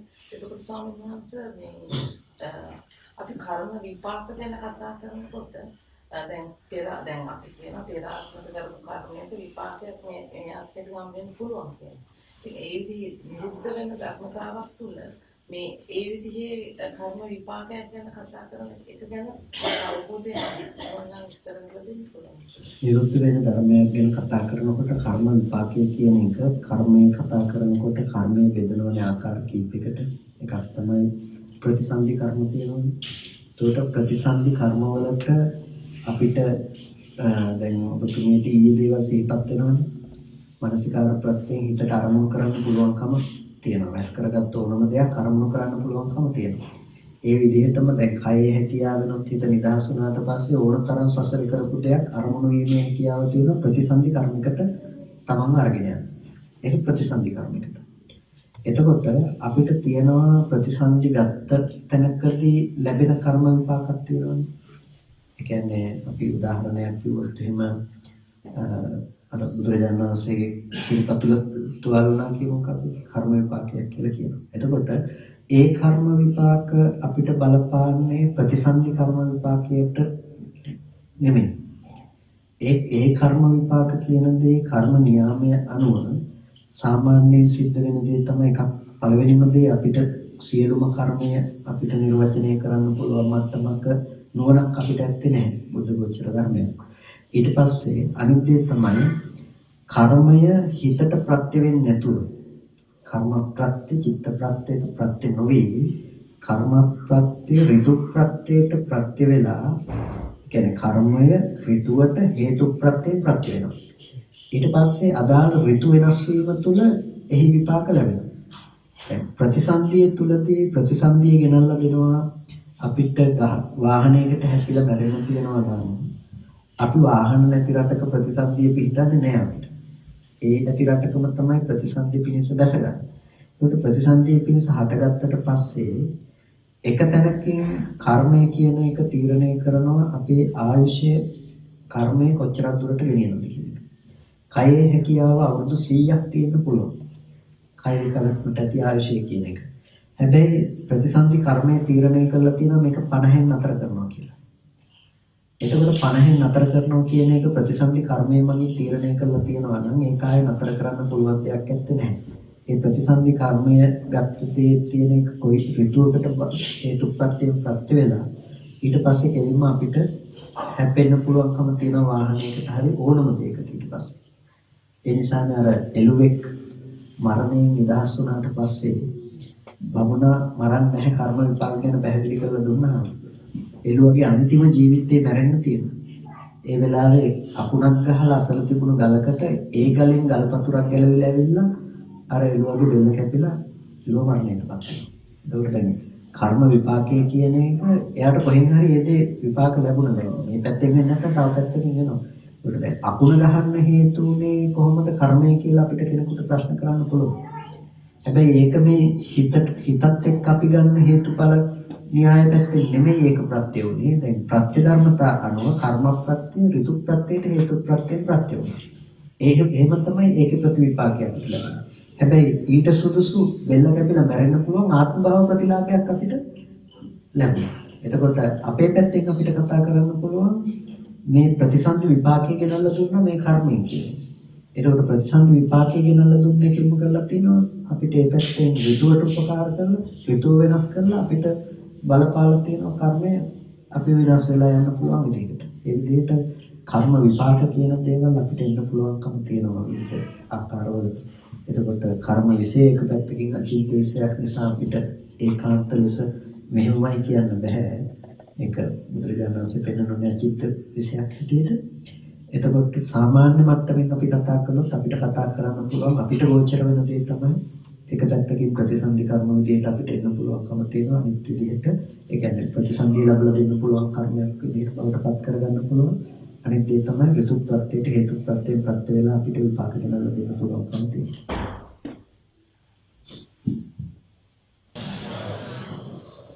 කවුරුත් සත්‍යම ශ්‍රවණය කරලා යෝනිසෝ මනසිකාරාදී සිද්ධ කරගෙන වටිනා කුසල ධර්මයක් සිද්ධ කරගන්නට යුතුනේ.